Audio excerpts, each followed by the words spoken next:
The science of deduction, Sherlock Holmes took his bottle from the corner of the mantelpiece and his hypodermic syringe from its neat morocco case.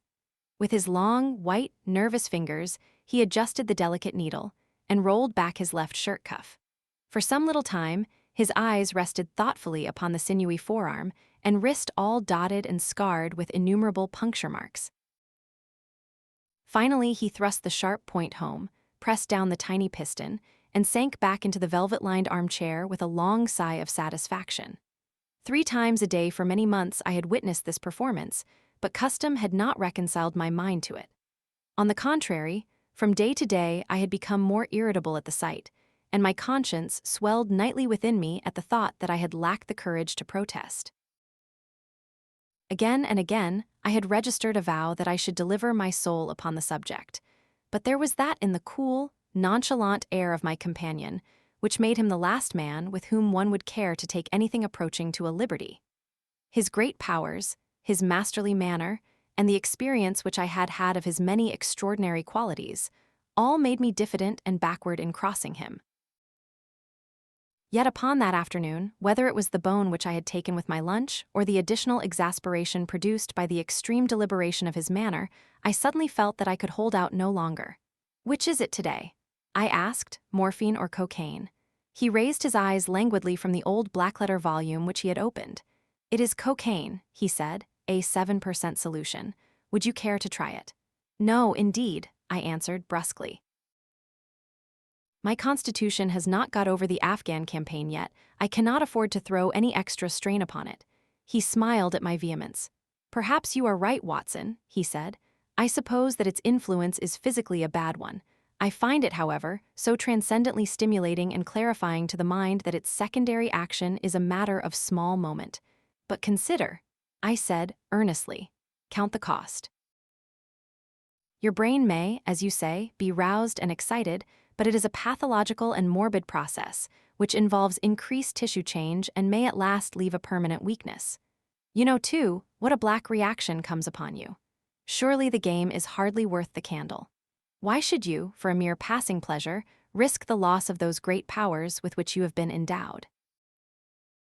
Remember that I speak not only as one comrade to another, but as a medical man to one for whose constitution he is to some extent answerable." He did not seem offended.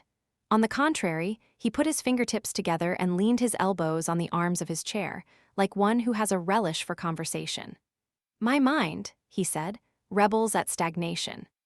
Give me problems, give me work, give me the most abstruse cryptogram or the most intricate analysis, and I am in my own proper atmosphere. I can dispense then with artificial stimulants, but I abhor the dull routine of existence.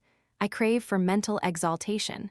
That is why I have chosen my own particular profession, or rather created it, for I am the only one in the world. The only unofficial detective," I said, raising my eyebrows. "The only unofficial consulting detective," he answered. "I am the last and highest court of appeal in detection. When Gregson or Lestrade or Athelney Jones are out of their depths, which, by the way, is their normal state, the matter is laid before me. I examine the data as an expert and pronounce a specialist's opinion. I claim no credit in such cases. My name figures in no newspaper. The work itself, the pleasure of finding a field for my peculiar powers, is my highest reward. But you have yourself had some experience of my methods of work in the Jefferson Hope case." "Yes, indeed," said I cordially. I was never so struck by anything in my life. I even embodied it in a small brochure with the somewhat fantastic title of A Study in Scarlet. He shook his head sadly. "I glanced over it," said he. "Honestly, I cannot congratulate you upon it. Detection is, or ought to be, an exact science, and should be treated in the same cold and unemotional manner. You have attempted to tinge it with romanticism, which produces much the same effect as if you worked a love story or an elopement into the 5th proposition of Euclid. But the romance was there," I remonstrated. "I could not tamper with the facts. Some facts should be suppressed, or at least a just sense of proportion should be observed in treating them. The only point in the case which deserved mention was the curious analytical reasoning from effects to causes by which I succeeded in unraveling it. I was annoyed at this criticism of a work which had been specially designed to please him. I confess, too, that I was irritated by the egotism, which seemed to demand that every line of my pamphlet should be devoted to his own special doings. More than once during the years that I had lived with him in Baker Street, I had observed that a small vanity underlay my companion's quiet and didactic manner. I made no remark, however, but sat nursing my wounded leg. I had a Jezal bullet through it some time before, and though it did not prevent me from walking, it ached wearily at every change of the weather. My practice has extended recently to the continent, said Holmes, after a while, filling up his old briar root pipe. I was consulted last week by Francois Lavillard, who, as you probably know, has come rather to the front lately in the French detective service. He has all the Celtic power of quick intuition, but he is deficient in the wide range of exact knowledge which is essential to the higher developments of his art. The case was concerned with a will and possessed some features of interest. I was able to refer him to two parallel cases, the one at Riga in 1857 and the other at St. Louis in 1871, which have suggested to him the true solution. Here is the letter which I had this morning acknowledging my assistance. He tossed over, as he spoke, a crumpled sheet of foreign notepaper. I glanced my eyes down it, catching a profusion of notes of admiration, with stray magnifiques, coup de maîtres, and tour de force, all testifying to the ardent admiration of the Frenchman. He speaks as a pupil to his master, said I. Oh, he rates my assistance too highly, said Sherlock Holmes lightly. He has considerable gifts himself. He possesses 2 out of the 3 qualities necessary for the ideal detective. He has the power of observation and that of deduction. He is only wanting in knowledge, and that may come in time. He is now translating my small works into French. Your works? Oh, didn't you know? He cried, laughing. Yes, I have been guilty of several monographs. They are all upon technical subjects. Here, for example, is one upon the distinction between the ashes of the various tobaccos. In it, I enumerate 140 forms of cigar, cigarette, and pipe tobacco, with colored plates illustrating the difference in the ash. It is a point which is continually turning up in criminal trials, and which is sometimes of supreme importance as a clue. If you can say definitely, for example, that some murder has been done by a man who was smoking an Indian lunka, it obviously narrows your field of search. To the trained eye, there is as much difference between the black ash of a trichinopoly and the white fluff of bird's eye as there is between a cabbage and a potato. You have an extraordinary genius for minutiae, I remarked. I appreciate their importance. Here is my monograph upon the tracing of footsteps, with some remarks upon the uses of plaster of Paris as a preserver of impresses. Here, too, is a curious little work upon the influence of a trade upon the form of the hand, with lithotypes of the hands of slaters, sailors, cork cutters, compositors, weavers, and diamond polishers. That is a matter of great practical interest to the scientific detective, especially in cases of unclaimed bodies, or in discovering the antecedents of criminals. But I weary you with my hobby. Not at all, I answered earnestly. It is of the greatest interest to me, especially since I have had the opportunity of observing your practical application of it. But you spoke just now of observation and deduction. Surely the one to some extent implies the other. Why, hardly, he answered, leaning back luxuriously in his armchair and sending up thick blue wreaths from his pipe. For example, observation shows me that you have been to the Wigmore Street post office this morning, but deduction lets me know that when there you dispatched a telegram. Right, said I, right on both points, but I confess that I don't see how you arrived at it. It was a sudden impulse upon my part, and I have mentioned it to no one. It is simplicity itself, he remarked, chuckling at my surprise, so absurdly simple that an explanation is superfluous, and yet it may serve to define the limits of observation and of deduction. Observation tells me that you have a little reddish mold adhering to your instep. Just opposite the Seymour Street office, they have taken up the pavement and thrown up some earth which lies in such a way that it is difficult to avoid treading in it in entering. The earth is of this peculiar reddish tint which is found, as far as I know, nowhere else in the neighborhood. So much is observation, the rest is deduction. How then did you deduce the telegram? Why, of course I knew that you had not written a letter since I sat opposite to you all morning. I see also in your open desk there that you have a sheet of stamps and a thick bundle of postcards. What could you go into the post office for then, but to send a wire? Eliminate all other factors, and the one which remains must be the truth. In this case, it certainly is so, I replied, after a little thought. The thing, however, is, as you say, of the simplest. Would you think me impertinent if I were to put your theories to a more severe test? On the contrary, he answered, it would prevent me from taking a second dose of cocaine. I should be delighted to look into any problem which you might submit to me. I have heard you say that it is difficult for a man to have any object in daily use without leaving the impress of his individuality upon it in such a way that a trained observer might read it. Now, I have here a watch which has recently come into my possession. Would you have the kindness to let me have an opinion upon the character or habits of the late owner? I handed him over the watch with some slight feeling of amusement in my heart, for the test was, as I thought, an impossible one, and I intended it as a lesson against the somewhat dogmatic tone which he occasionally assumed. He balanced the watch in his hand, gazed hard at the dial, opened the back, and examined the works, first with his naked eyes and then with a powerful convex lens. I could hardly keep from smiling at his crestfallen face when he finally snapped the case to and handed it back. There are hardly any data, he remarked. The watch has been recently cleaned, which robs me of my most suggestive facts. You are right, I answered. It was cleaned before being sent to me. In my heart, I accused my companion of putting forward a most lame and impotent excuse to cover his failure. What data could he expect from an uncleaned watch? Though unsatisfactory, my research has not been entirely barren, he observed, staring up at the ceiling with dreamy, lackluster eyes. Subject to your correction, I should judge that the watch belonged to your elder brother who inherited it from your father. That you gather, no doubt, from the HW upon the back. Quite so. The W suggests your own name.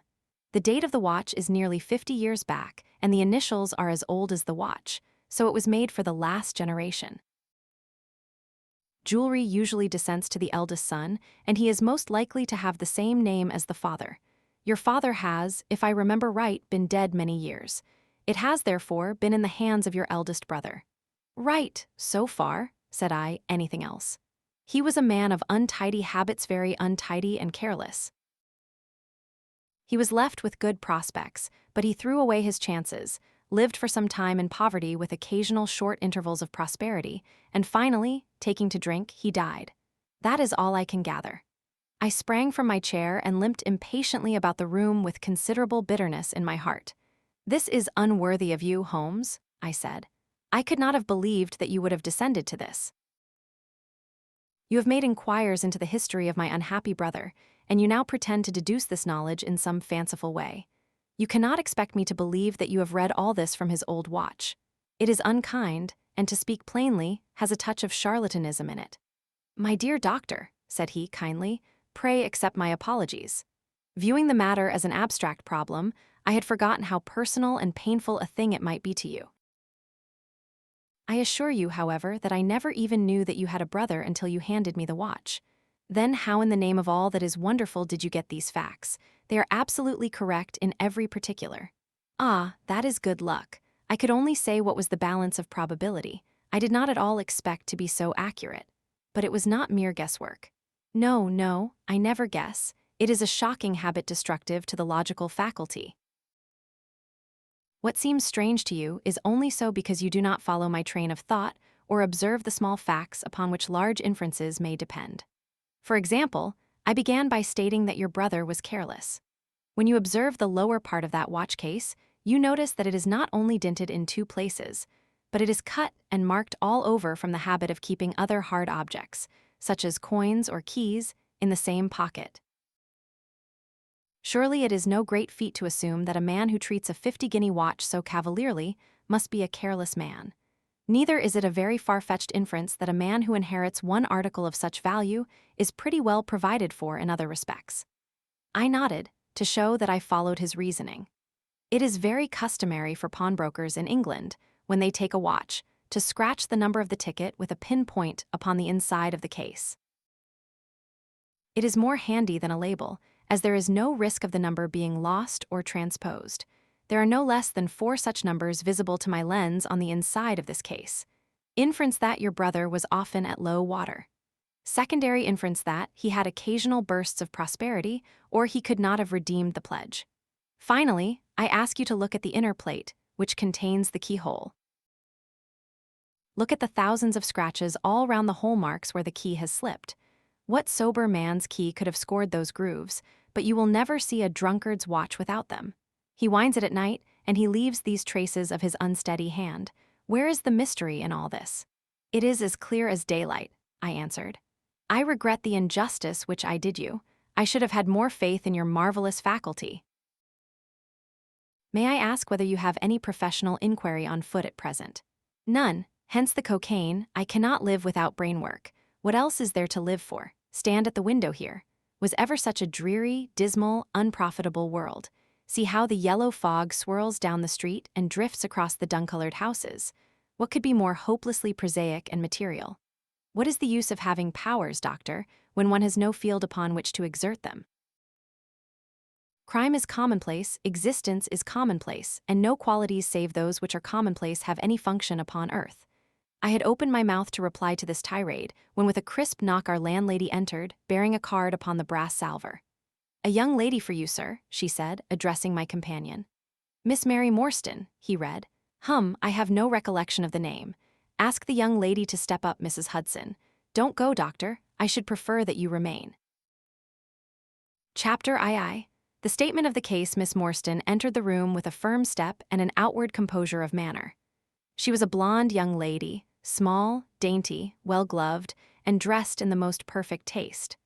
There was, however, a plainness and simplicity about her costume which bore with it a suggestion of limited means.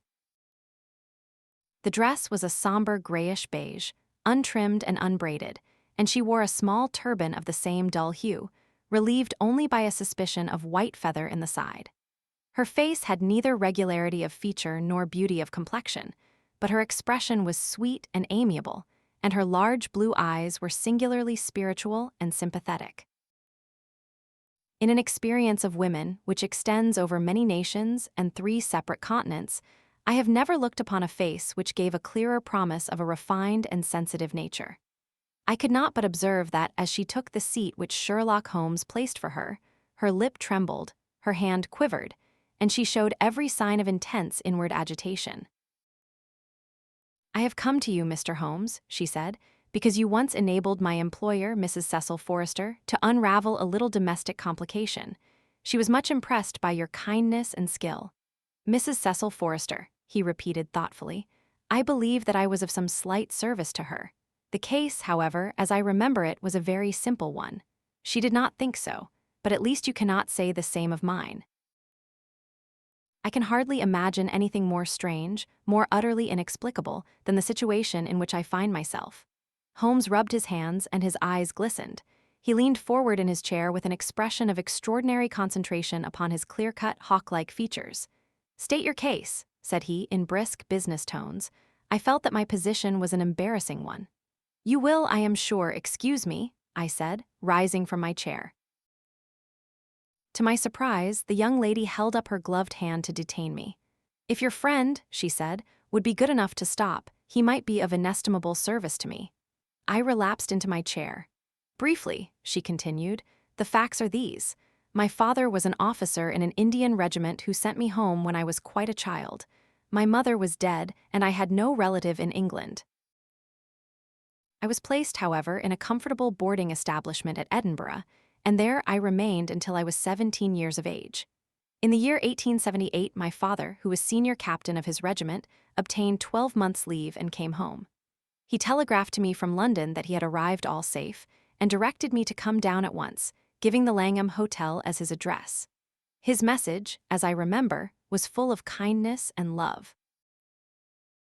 On reaching London, I drove to the Langham, and was informed that Captain Morstan was staying there, but that he had gone out the night before and had not yet returned. I waited all day without news of him. That night, on the advice of the manager of the hotel, I communicated with the police, and next morning we advertised in all the papers. Our inquiries led to no result, and from that day to this no word has ever been heard of my unfortunate father. He came home with his heart full of hope, to find some peace, some comfort, and instead she put her hand to her throat, and a choking sob cut short the sentence. "The date?" asked Holmes, opening his notebook. "He disappeared upon the 3D of December, 1878, nearly 10 years ago. His luggage remained at the hotel. There was nothing in it to suggest a clue: some clothes, some books, and a considerable number of curiosities from the Andaman Islands. He had been one of the officers in charge of the convict guard there. Had he any friends in town? Only one that we know of, Major Sholto, of his own regiment, the 34th Bombay Infantry. The major had retired some little time before and lived at Upper Norwood. We communicated with him, of course, but he did not even know that his brother officer was in England." "A singular case," remarked Holmes. "I have not yet described to you the most singular part. About 6 years ago, to be exact, upon the 4th of May, 1882, an advertisement appeared in the Times asking for the address of Miss Mary Morstan, and stating that it would be to her advantage to come forward. There was no name or address appended. I had at that time just entered the family of Mrs. Cecil Forrester in the capacity of governess. By her advice, I published my address in the advertisement column. The same day there arrived through the post a small cardboard box addressed to me, which I found to contain a very large and lustrous pearl. No word of writing was enclosed. Since then, every year upon the same date, there has always appeared a similar box, containing a similar pearl, without any clue as to the sender. They have been pronounced by an expert to be of a rare variety and of considerable value. You can see for yourselves that they are very handsome." She opened a flat box as she spoke and showed me 6 of the finest pearls that I had ever seen. "Your statement is most interesting," said Sherlock Holmes. "Has anything else occurred to you?" "Yes, and no later than today. That is why I have come to you. This morning I received this letter, which you will perhaps read for yourself." "Thank you," said Holmes. "The envelope too, please. Postmark London, SW, date July 7. Man's thumb mark on corner, probably postman. Best quality paper. Envelopes at 6d a packet. Particular man and his stationery, no address. Be at the 3rd pillar from the left outside the Lyceum Theatre tonight at 7 o'clock. If you are distrustful, bring 2 friends. You are a wronged woman and shall have justice. Do not bring police. If you do, all will be in vain. Your unknown friend." "Well, really, this is a very pretty little mystery. What do you intend to do, Miss Morstan?" "That is exactly what I want to ask you." "Then we shall most certainly go. You and I, and yes, why, Dr. Watson is the very man. Your correspondent says 2 friends. He and I have worked together before. But would he come?" she asked, with something appealing in her voice and expression. "I should be proud and happy," said I fervently, "if I can be of any service." "You are both very kind," she answered. "I have led a retired life and have no friends whom I could appeal to. If I am here at 6 it will do, I suppose." "You must not be later," said Holmes. "There is one other point, however. Is this handwriting the same as that upon the pearl box addresses?" "I have them here," she answered, producing half a dozen pieces of paper. "You are certainly a model client. You have the correct intuition. Let us see now." He spread out the papers upon the table and gave little darting glances from one to the other. "They are disguised hands except the letter," he said presently, "but there can be no question as to the authorship. See how the irrepressible Greek E will break out, and see the twirl of the final S. They are undoubtedly by the same person. I should not like to suggest false hopes, Miss Morstan, but is there any resemblance between this hand and that of your father?" "Nothing could be more unlike." "I expected to hear you say so. We shall look out for you, then, at 6. Pray allow me to keep the papers. I may look into the matter before then. It is only 3:30. Au revoir, then." "Au revoir," said our visitor, and with a bright, kindly glance from one to the other of us, she replaced her pearl box in her bosom and hurried away. Standing at the window, I watched her walking briskly down the street until the gray turban and white feather were but a speck in the somber crowd. "What a very attractive woman!" I exclaimed, turning to my companion. He had lit his pipe again and was leaning back with drooping eyelids.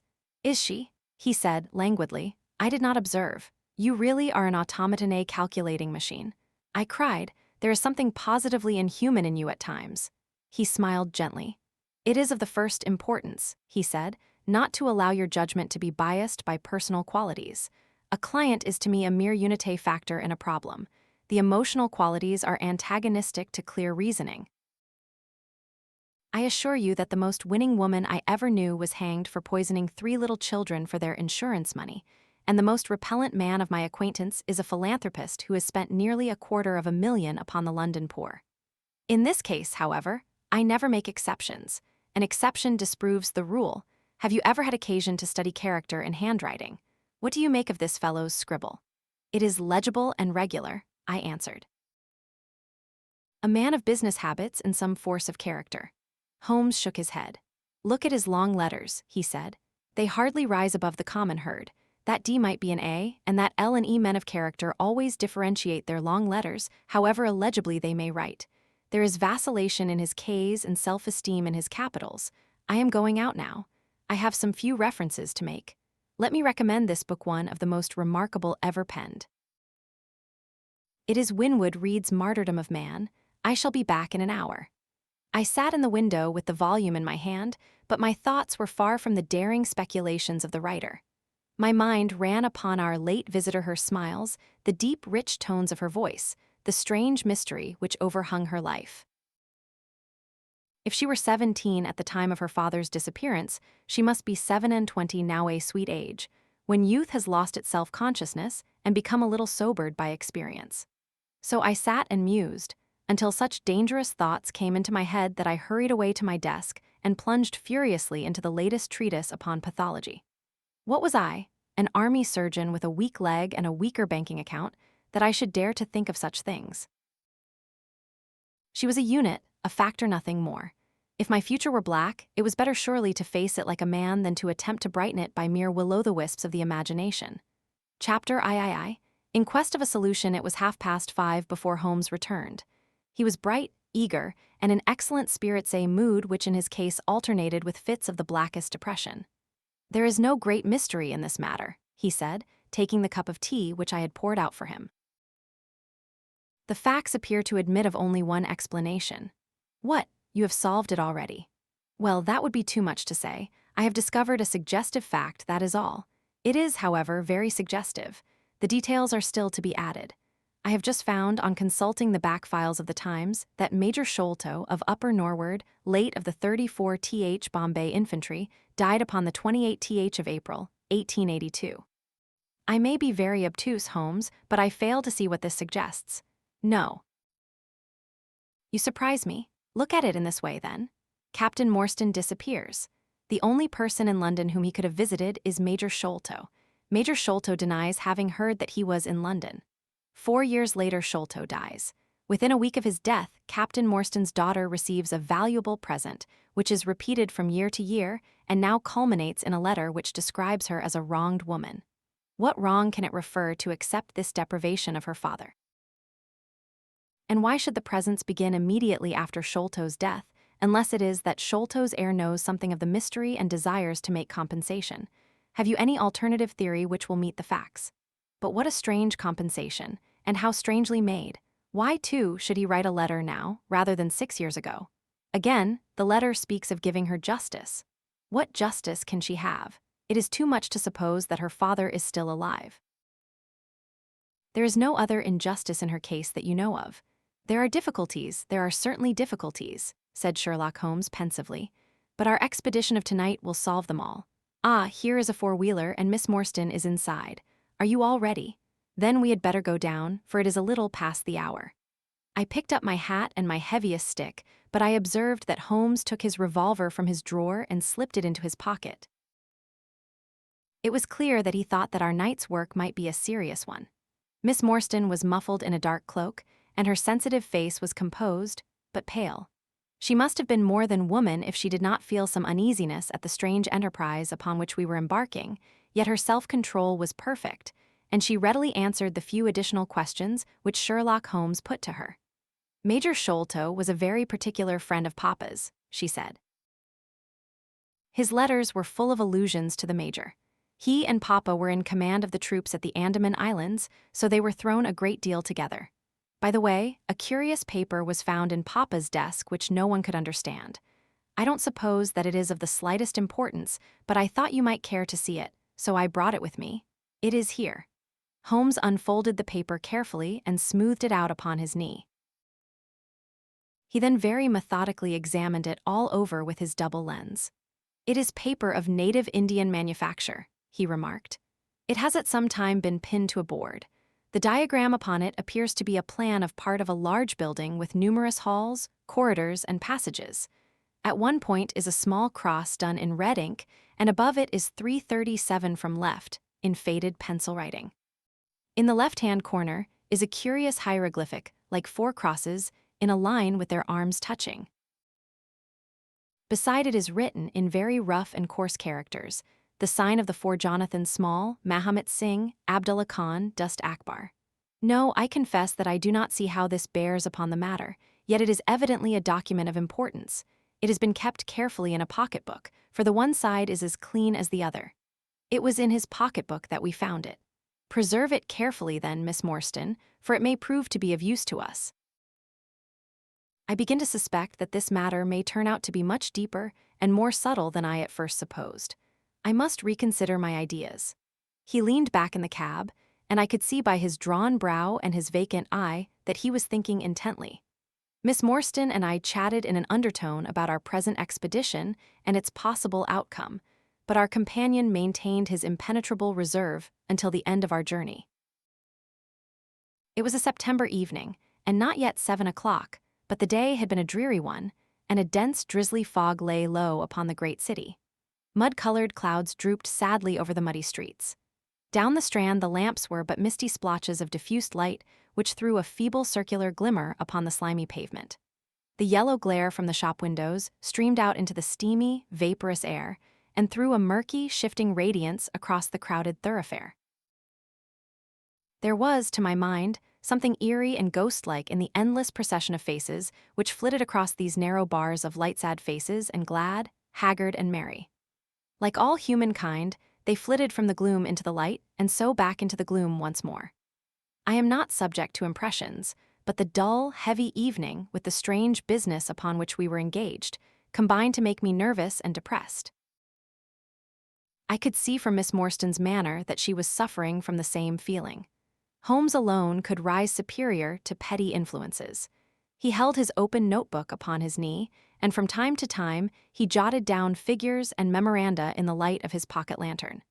At the Lyceum Theatre, the crowds were already thick at the side entrances. In front, a continuous stream of hansoms and four-wheelers were rattling up, discharging their cargoes of shirt-fronted men and beshawled, bediamonded women. We had hardly reached the third pillar, which was our rendezvous, before a small, dark, brisk man in the dress of a coachman accosted us. "Are you the parties who come with Miss Morstan?" he asked. "I am Miss Morstan, and these 2 gentlemen are my friends," said she. He bent a pair of wonderfully penetrating and questioning eyes upon us. "You will excuse me, miss," he said with a certain dogged manner, "but I was to ask you to give me your word that neither of your companions is a police officer." "I give you my word on that," she answered. He gave a shrill whistle, on which a street Arab led across a four-wheeler and opened the door. The man who had addressed us mounted to the box, while we took our places inside. We had hardly done so before the driver whipped up his horse, and we plunged away at a furious pace through the foggy streets. The situation was a curious one. We were driving to an unknown place, on an unknown errand. Yet our invitation was either a complete hoax, which was an inconceivable hypothesis, or else we had good reason to think that important issues might hang upon our journey. Miss Morstan's demeanor was as resolute and collected as ever. I endeavored to cheer and amuse her by reminiscences of my adventures in Afghanistan. But to tell the truth, I was myself so excited at our situation, and so curious as to our destination that my stories were slightly involved. To this day, she declares that I told her one moving anecdote as to how a musket looked into my tent at the dead of night, and how I fired a double-barreled tiger cub at it. At first I had some idea as to the direction in which we were driving, but soon, what with our pace, the fog, and my own limited knowledge of London, I lost my bearings and knew nothing, save that we seemed to be going a very long way. Sherlock Holmes was never at fault, however, and he muttered the names as the cab rattled through squares and in and out by tortuous by-streets. "Rochester Row," said he. "Now Vincent Square. Now we come out on the Vauxhall Bridge Road. We are making for the Surrey side, apparently. Yes, I thought so. Now we are on the bridge, you can catch glimpses of the river. We did indeed bet a fleeting view of a stretch of the Thames with the lamps shining upon the broad, silent water, but our cab dashed on and was soon involved in a labyrinth of streets upon the other side. Wordsworth Road, said my companion, Priory Road, Lark Hall Lane, Stockwell Place, Robert Street, Cold Harbor Lane. Our quest does not appear to take us to very fashionable regions. We had, indeed, reached a questionable and forbidding neighborhood. Long lines of dull brick houses were only relieved by the coarse glare and tawdry brilliancy of public houses at the corner. Then came rows of two-storied villas, each with a fronting of miniature garden, and then again interminable lines of new staring brick buildings, the monster tentacles which the giant city was throwing out into the country. At last the cab drew up at the third house in a new terrace. None of the other houses were inhabited, and that at which we stopped was as dark as its neighbors, save for a single glimmer in the kitchen window. On our knocking, however, the door was instantly thrown open by a Hindu servant clad in a yellow turban, white loose-fitting clothes, and a yellow sash. There was something strangely incongruous in this oriental figure framed in the commonplace doorway of a third-rate suburban dwelling house. "The Sahib awaits you," said he, and even as he spoke there came a high piping voice from some inner room.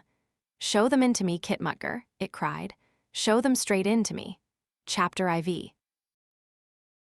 The story of the bald-headed man, we followed the Indian down a sordid and common passage, ill-lit and worse furnished, until he came to a door upon the right, which he threw open.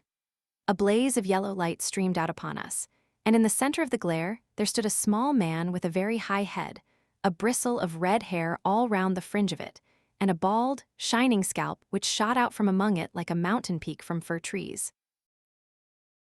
He writhed his hands together as he stood, and his features were in a perpetual jerk, now smiling, now scowling, but never for an instant in repose. Nature had given him a pendulous lip, and a too visible line of yellow and irregular teeth, which he strove feebly to conceal by constantly passing his hand over the lower part of his face. In spite of his obtrusive baldness, he gave the impression of youth. In point of fact, he had just turned his 30th year. "Your servant, Miss Morstan," he kept repeating, in a thin, high voice. "Your servant, gentlemen, pray step into my little sanctum. A small place, miss, but furnished to my own liking, an oasis of art in the howling desert of South London." We were all astonished by the appearance of the apartment into which he invited us. In that sorry house it looked as out of place as a diamond of the first water in a setting of brass. The richest and glossiest of curtains and tapestries draped the walls, looped back here and there to expose some richly mounted painting or oriental vase. The carpet was of amber and black, so soft and so thick that the foot sank pleasantly into it, as into a bed of moss. Two great tiger skins thrown athwart it increased the suggestion of Eastern luxury, as did a huge hookah which stood upon a mat in the corner. A lamp in the fashion of a silver dove was hung from an almost invisible golden wire in the center of the room. As it burned, it filled the air with a subtle and aromatic odor. "Mr. Thaddeus Sholto," said the little man, still jerking and smiling. "That is my name. You are Miss Morstan, of course. And these gentlemen, this is Mr. Sherlock Holmes, and this is Dr. Watson." "A doctor, eh?" cried he, much excited. "Have you your stethoscope? Might I ask you, would you have the kindness?" "I have grave doubts as to my mitral valve, if you would be so very good. The aortic I may rely upon, but I should value your opinion upon the mitral." I listened to his heart as requested, but was unable to find anything amiss, save indeed that he was in an ecstasy of fear, for he shivered from head to foot. "It appears to be normal," I said. "You have no cause for uneasiness." "You will excuse my anxiety, Miss Morstan," he remarked, airily. "I am a great sufferer, and I have long had suspicions as to that valve. I am delighted to hear that they are unwarranted. Had your father, Miss Morstan, refrained from throwing a strain upon his heart, he might have been alive now." I could have struck the man across the face, so hot was I at this callous and offhand reference to so delicate a matter. Miss Morstan sat down, and her face grew white to the lips. "I knew in my heart that he was dead," said she. "I can give you every information," said he, "and what is more, I can do you justice, and I will too, whatever Brother Bartholomew may say. I am so glad to have your friends here, not only as an escort to you, but also as witnesses to what I am about to do and say." The three of us can show a bold front to Brother Bartholomew, but let us have no outsiders, no police or officials. We can settle everything satisfactorily among ourselves without any interference. Nothing would annoy Brother Bartholomew more than any publicity. He sat down upon a low settee and blinked at us inquiringly with his weak, watery blue eyes. "For my part," said Holmes, "whatever you may choose to say will go no further." I nodded to show my agreement. That is well," said he. "May I offer you a glass of Chianti, Miss Morstan, or of Tokay? I keep no other wines. Shall I open a flask?" "No." "Well then, I trust that you have no objection to tobacco smoke, to the mild balsamic odor of the Eastern tobacco. I am a little nervous, and I find my hookah an invaluable sedative." He applied a taper to the great bowl, and the smoke bubbled merrily through the rose water. We sat all three in a semicircle with our heads advanced and our chins upon our hands, while the strange, jerky little fellow with his high, shining head puffed uneasily in the center. "When I first determined to make this communication to you," said he, "I might have given you my address, but I feared that you might disregard my request and bring unpleasant people with you. I took the liberty, therefore, of making an appointment in such a way that my man Williams might be able to see you first. I have complete confidence in his discretion, and he had orders, if he were dissatisfied, to proceed no further in the matter. You will excuse these precautions, but I am a man of somewhat retiring, and I might even say refined, tastes, and there is nothing more unaesthetic than a policeman. I have a natural shrinking from all forms of rough materialism. I seldom come in contact with the rough crowd. I live, as you see, with some little atmosphere of elegance around me. I may call myself a patron of the arts. It is my weakness. The landscape is a genuine Corot, and though a connoisseur might perhaps throw a doubt upon that Salvator Rosa, there cannot be the least question about the Bouguereau. I am partial to the modern French school. You will excuse me, Mr. Sholto," said Miss Morstan, "but I am here at your request to learn something which you desire to tell me. It is very late, and I should desire the interview to be as short as possible." "At the best it must take some time," he answered, "for we shall certainly have to go to Norwood and see Brother Bartholomew. We shall all go and try if we can get the better of Brother Bartholomew. He is very angry with me for taking the course which has seemed right to me. I had quite high words with him last night. You cannot imagine what a terrible fellow he is when he is angry. If we are to go to Norwood, it would perhaps be as well to start at once," I ventured to remark. He laughed until his ears were quite red. "That would hardly do," he cried. "I don't know what he would say if I brought you in that sudden way. No, I must prepare you by showing you how we all stand to each other. In the first place, I must tell you that there are several points in the story of which I am myself ignorant. I can only lay the facts before you as far as I know them myself. My father was, as you may have guessed, Major John Sholto, once of the Indian Army. He retired some 11 years ago and came to live at Pondicherry Lodge in Upper Norwood. He had prospered in India and brought back with him a considerable sum of money, a large collection of valuable curiosities, and a staff of native servants. With these advantages, he bought himself a house and lived in great luxury. My twin brother Bartholomew and I were the only children. I very well remember the sensation which was caused by the disappearance of Captain Morstan. We read the details in the papers, and knowing that he had been a friend of our father's, we discussed the case freely in his presence. He used to join in our speculations as to what could have happened. Never for an instant did we suspect that he had the whole secret hidden in his own breast, that of all men he alone knew the fate of Arthur Morstan. We did know, however, that some mystery, some positive danger overhung our father. He was very fearful of going out alone, and he always employed 2 prize-fighters to act as porters at Pondicherry Lodge. Williams, who drove you tonight, was one of them. He was once lightweight champion of England. Our father would never tell us what it was he feared, but he had a most marked aversion to men with wooden legs. On one occasion, he actually fired his revolver at a wooden-legged man who proved to be a harmless tradesman canvassing for orders. We had to pay a large sum to hush the matter up. My brother and I used to think this a mere whim of my father's, but events have since led us to change our opinion. Early in 1882, my father received a letter from India which was a great shock to him. He nearly fainted at the breakfast table when he opened it, and from that day he sickened to his death. What was in the letter we could never discover, but I could see as he held it that it was short and written in a scrawling hand. He had suffered for years from an enlarged spleen, but he now became rapidly worse, and towards the end of April we were informed that he was beyond all hope, and that he wished to make a last communication to us. When we entered his room, he was propped up with pillows and breathing heavily. He besought us to lock the door and to come upon either side of the bed. Then, grasping our hands, he made a remarkable statement to us, in a voice which was broken as much by emotion as by pain. I shall try and give it to you in his own very words. I have only one thing, he said, which weighs upon my mind at this supreme moment. It is my treatment of poor Morstan's orphan.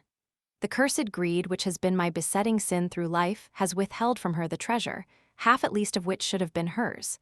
And yet I have made no use of it myself, so blind and foolish a thing is avarice. The mere feeling of possession has been so dear to me that I could not bear to share it with another. See that chaplet dipped with pearls beside the quinine bottle, even that I could not bear to part with, although I had got it out with the design of sending it to her.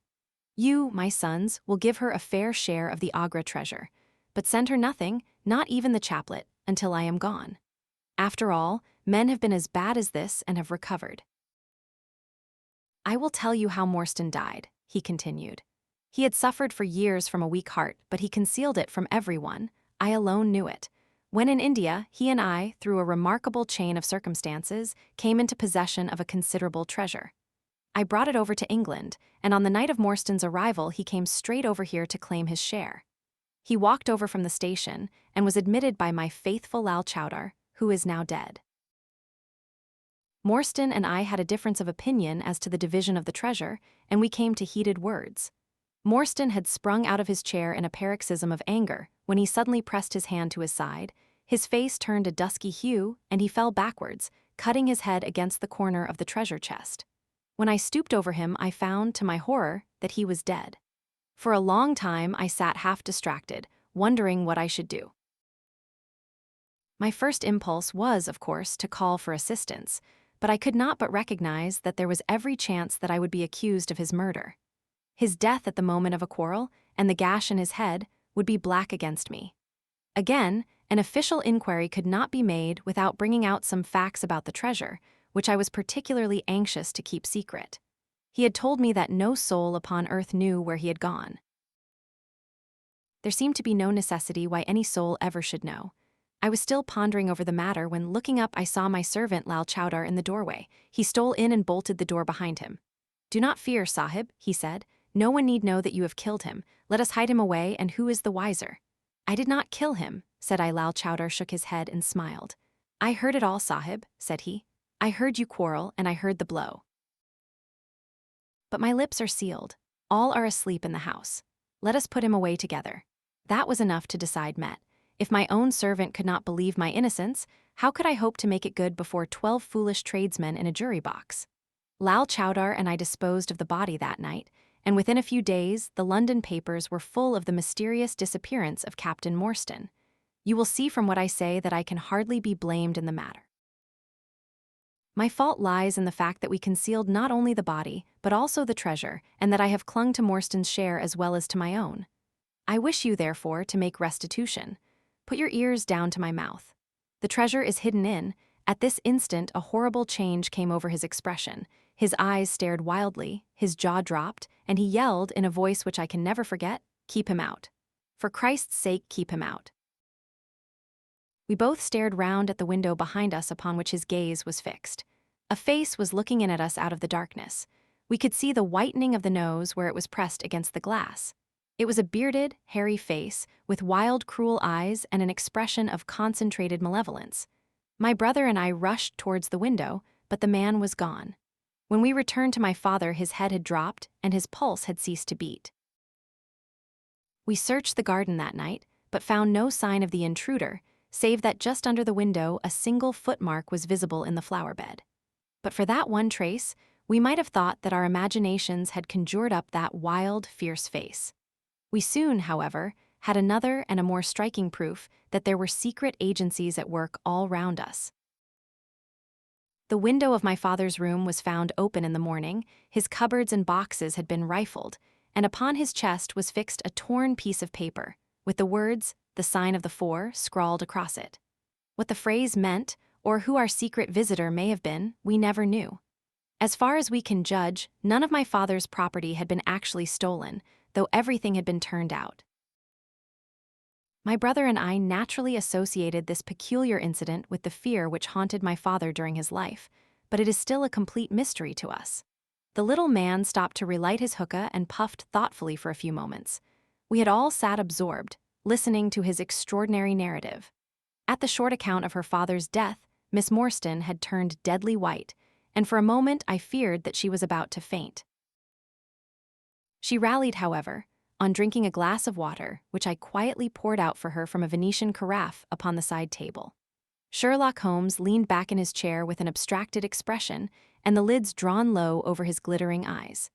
As I glanced at him, I could not but think how on that very day he had complained bitterly of the commonplaceness of life. Here at least was a problem which would tax his sagacity to the utmost. Mr. Thaddeus Sholto looked from one to the other of us with an obvious pride at the effect which his story had produced, and then continued between the puffs of his overgrown pipe. "My brother and I," said he, "were, as you may imagine, much excited as to the treasure which my father had spoken of. For weeks and for months we dug and delved in every part of the garden, without discovering its whereabouts. It was maddening to think that the hiding place was on his very lips at the moment that he died. We could judge the splendor of the missing riches by the chaplet which he had taken out. Over this chaplet, my brother Bartholomew and I had some little discussion. The pearls were evidently of great value, and he was averse to part with them, for, between friends, my brother was himself a little inclined to my father's fault. He thought, too, that if we parted with the chaplet it might give rise to gossip and finally bring us into trouble. It was all that I could do to persuade him to let me find out Miss Morstan's address and send her a detached pearl at fixed intervals, so that at least she might never feel destitute. "It was a kindly thought," said our companion, earnestly. "It was extremely good of you." The little man waved his hand deprecatingly. "We were your trustees," he said. That was the view which I took of it, though Brother Bartholomew could not altogether see it in that light. We had plenty of money ourselves. I desired no more. Besides, it would have been such bad taste to have treated a young lady in so scurvy a fashion. Le mauvais goût mean au crime. The French have a very neat way of putting these things. Our difference of opinion on this subject went so far that I thought it best to set up rooms for myself, so I left Pondicherry Lodge, taking the old Kitmutger and Williams with me. Yesterday, however, I learned that an event of extreme importance has occurred. The treasure has been discovered. I instantly communicated with Miss Morstan, and it only remains for us to drive out to Norwood and demand our share. I explained my views last night to Brother Bartholomew, so we shall be expected, if not welcome, visitors. Mr. Thaddeus Sholto ceased and sat twitching on his luxurious settee. We all remained silent, with our thoughts upon the new development which the mysterious business had taken. Holmes was the first to spring to his feet. "You have done well, sir, from first to last," said he. "It is possible that we may be able to make you some small return by throwing some light upon that which is still dark to you. But, as Miss Morstan remarked just now, it is late, and we had best put the matter through without delay." Our new acquaintance very deliberately coiled up the tube of his hookah, and produced from behind a curtain a very long befrogged topcoat with astrakhan collar and cuffs. This he buttoned tightly up, in spite of the extreme closeness of the night, and finished his attire by putting on a rabbit-skin cap with hanging lappets which covered the ears, so that no part of him was visible save his mobile and peaky face. "My health is somewhat fragile," he remarked, as he led the way down the passage. "I am compelled to be a valetudinarian." Our cab was awaiting us outside, and our program was evidently prearranged, for the driver started off at once at a rapid pace. Thaddeus Sholto talked incessantly, in a voice which rose high above the rattle of the wheels. "Bartholomew is a clever fellow," said he. "How do you think he found out where the treasure was? He had come to the conclusion that it was somewhere indoors, so he worked out all the cubic space of the house and made measurements everywhere so that not 1 inch should be unaccounted for. Among other things, he found that the height of the building was 74 feet, but on adding together the heights of all the separate rooms and making every allowance for the space between, which he ascertained by borings, He could not bring the total to more than 70 feet. There were 4 feet unaccounted for. These could only be at the top of the building. He knocked a hole, therefore, in the lath and plaster ceiling of the highest room, and there, sure enough, he came upon another little garret above it, which had been sealed up and was known to no one. In the center stood the treasure chest, resting upon 2 rafters. He lowered it through the hole, and there it lies. He computes the value of the jewels at not less than £500,000 sterling. At the mention of this gigantic sum, we all stared at one another open-eyed. Miss Morstan, could we secure her rights, would change from a needy governess to the richest heiress in England. Surely it was the place of a loyal friend to rejoice at such news, yet I am ashamed to say that selfishness took me by the soul, and that my heart turned as heavy as lead within me. I stammered out some few halting words of congratulation, and then sat downcast, with my head drooped, deaf to the babble of our new acquaintance.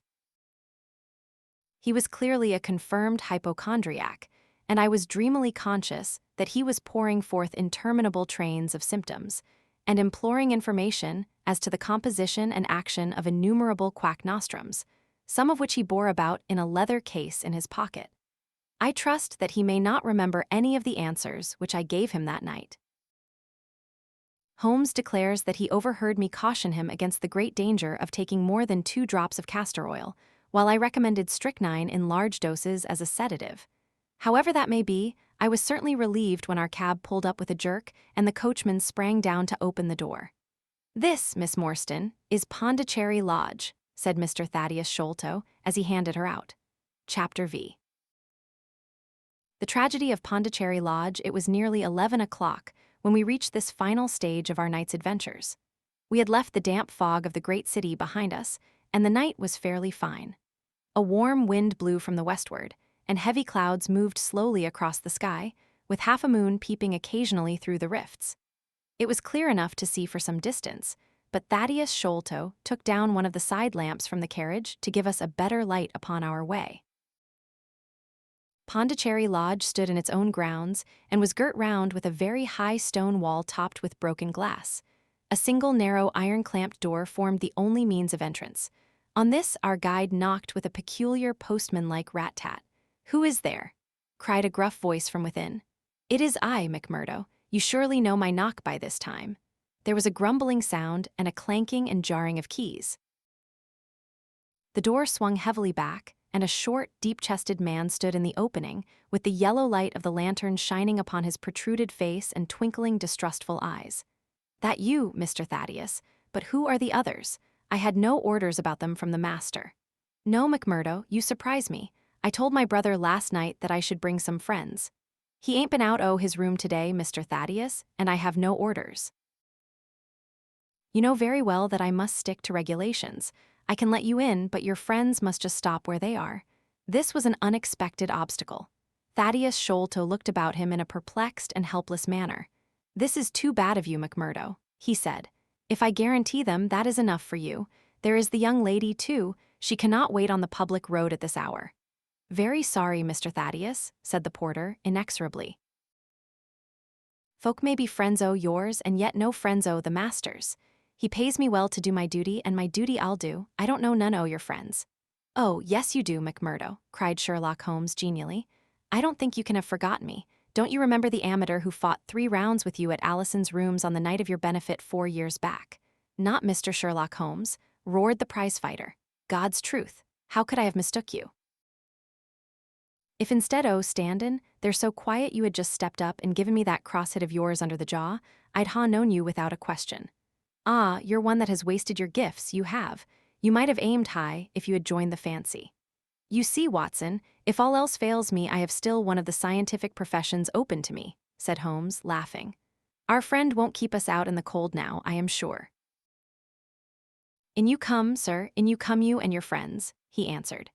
"Very sorry, Mr. Thaddeus, but orders are very strict. Had to be certain of your friends before I let them in." Inside, a gravel path wound through desolate grounds to a huge clump of a house, square and prosaic, all plunged in shadow save where a moonbeam struck one corner and glimmered in a garret window.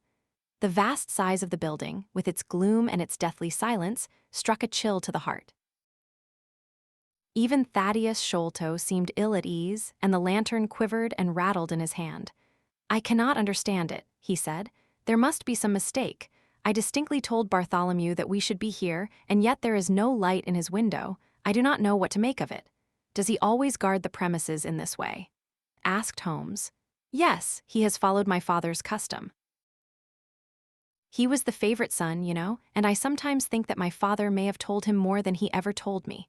That is Bartholomew's window up there where the moonshine strikes. It is quite bright, but there is no light from within, I think." "None," said Holmes, "but I see the glint of a light in that little window beside the door." "Ah, that is the housekeeper's room. That is where old Mrs. Bernstone sits. She can tell us all about it. But perhaps you would not mind waiting here for a minute or two, for if we all go in together and she has no word of our coming, she may be alarmed. But hush! What is that?" He held up the lantern, and his hand shook until the circles of light flickered and wavered all round us.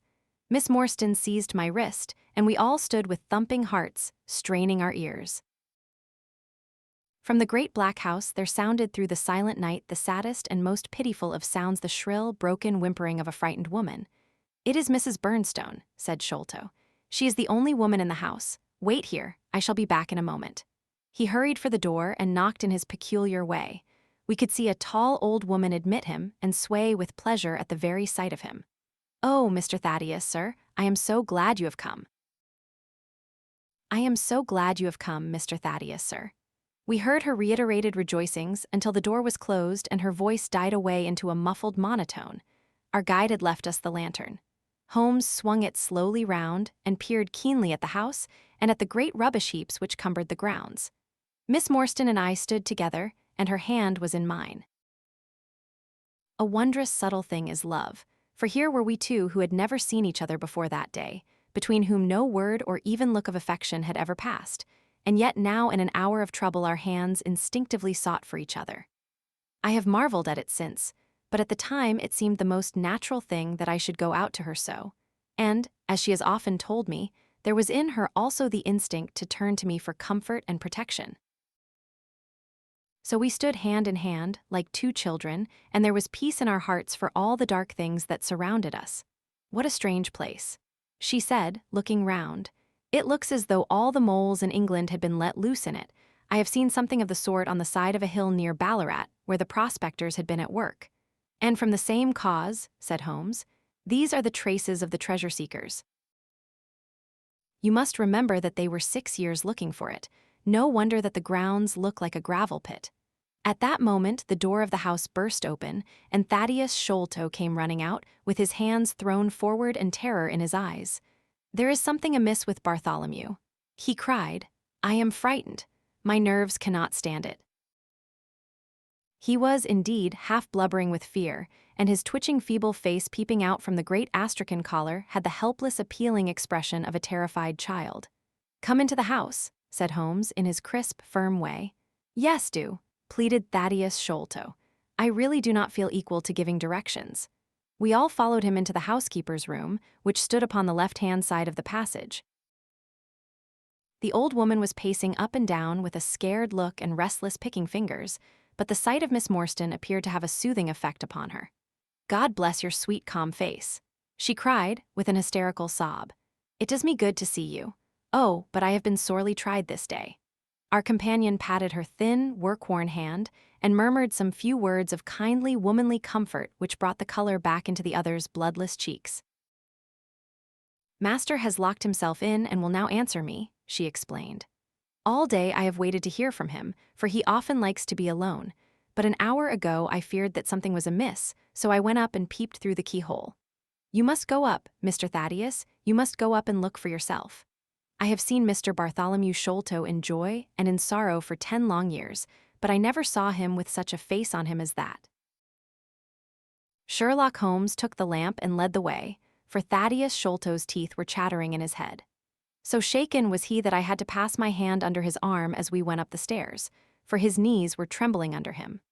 Twice, as we ascended, Holmes whipped his lens out of his pocket and carefully examined marks which appeared to me to be mere shapeless smudges of dust upon the cocoanut matting which served as a stair carpet. He walked slowly from step to step, holding the lamp, and shooting keen glances to right and left. Miss Morstan had remained behind with the frightened housekeeper. The third flight of stairs ended in a straight passage of some length, with a great picture in Indian tapestry upon the right of it and 3 doors upon the left. Holmes advanced along it in the same slow and methodical way, while we kept close at his heels, with our long black shadows streaming backwards down the corridor. The third door was that which we were seeking. Holmes knocked without receiving any answer, and then tried to turn the handle and force it open. It was locked on the inside, however, and by a broad and powerful bolt, as we could see when we set our lamp up against it. The key being turned, however, the hole was not entirely closed. Sherlock Holmes bent down to it, and instantly rose again with a sharp intaking of the breath. "There is something devilish in this, Watson," said he, more moved than I had ever before seen him. "What do you make of it?" I stooped to the hole and recoiled in horror. Moonlight was streaming into the room, and it was bright with a vague and shifty radiance. Looking straight at me, and suspended, as it were, in the air, for all beneath was in shadow, there hung a face, the very face of our companion Thaddeus. There was the same high, shining head, the same circular bristle of red hair, the same bloodless countenance. The features were set, however, in a horrible smile, a fixed and unnatural grin, which in that still and moonlit room was more jarring to the nerves than any scowl or contortion. So like was the face to that of our little friend that I looked round at him to make sure that he was indeed with us. Then I recalled to mind that he had mentioned to us that his brother and he were twins. "This is terrible," I said to Holmes. "What is to be done?" "The door must come down," he answered, and springing against it, he put all his weight upon the lock. It creaked and groaned, but did not yield. Together we flung ourselves upon it once more, and this time it gave way with a sudden snap, and we found ourselves within Bartholomew Sholto's chamber. It appeared to have been fitted up as a chemical laboratory. A double line of glass-stoppered bottles was drawn up upon the wall opposite the door, and the table was littered over with Bunsen burners, test tubes, and retorts. In the corners stood carboys of acid in wicker baskets. One of these appeared to leak or to have been broken, for a stream of dark-colored liquid had trickled out from it, and the air was heavy with a peculiarly pungent, tar-like odor. A set of steps stood at one side of the room, in the midst of a litter of lath and plaster, and above them there was an opening in the ceiling large enough for a man to pass through. At the foot of the steps, a long coil of rope was thrown carelessly together. By the table, in a wooden armchair, the master of the house was seated all in a heap, with his head sunk upon his left shoulder, and that ghastly, inscrutable smile upon his face. He was stiff and cold, and had clearly been dead many hours. It seemed to me that not only his features, but all his limbs were twisted and turned in the most fantastic fashion. By his hand upon the table there lay a peculiar instrument, a brown, close-grained stick, with a stone head like a hammer, rudely lashed on with coarse twine. Beside it was a torn sheet of notepaper with some words scrawled upon it. Holmes glanced at it, and then handed it to me. "You see," he said, with a significant raising of the eyebrows. In the light of the lantern I read, with a thrill of horror, the sign of the 4. "In God's name, what does it all mean?" I asked. "It means murder," said he, stooping over the dead man. "Ah, I expected it. Look here." He pointed to what looked like a long, dark thorn stuck in the skin just above the ear. "It looks like a thorn," said I. "It is a thorn. You may pick it out, but be careful, for it is poisoned." I took it up between my finger and thumb. It came away from the skin so readily that hardly any mark was left behind. One tiny speck of blood showed where the puncture had been. "This is all an insoluble mystery to me," said I. "It grows darker instead of clearer." "On the contrary," he answered, "it clears every instant. I only require a few missing links to have an entirely connected case." We had almost forgotten our companion's presence since we entered the chamber. He was still standing in the doorway, the very picture of terror, wringing his hands and moaning to himself. Suddenly, however, he broke out into a sharp, querulous cry. "The treasure is gone," he said. "They have robbed him of the treasure. There is the hole through which we lowered it. I helped him to do it. I was the last person who saw him. I left him here last night, and I heard him lock the door as I came downstairs." What time was that? It was 10 o'clock. "And now he is dead, and the police will be called in, and I shall be suspected of having had a hand in it. Oh, yes, I am sure I shall. But you don't think so, gentlemen? Surely you don't think that it was I? Is it likely that I would have brought you here if it were I? Oh, dear. Oh dear, I know that I shall go mad. He jerked his arms and stamped his feet in a kind of convulsive frenzy. You have no reason for fear, Mr. Sholto, said Holmes, kindly, putting his hand upon his shoulder. Take my advice and drive down to the station to report this matter to the police.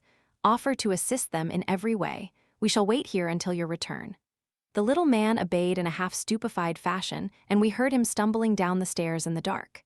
Chapter VI. Sherlock Holmes gives a demonstration. Now, Watson, said Holmes, rubbing his hands, we have half an hour to ourselves. Let us make good use of it. My case is, as I have told you, almost complete, but we must not err on the side of overconfidence. Simple as the case seems now, there may be something deeper underlying it. Simple, I ejaculated.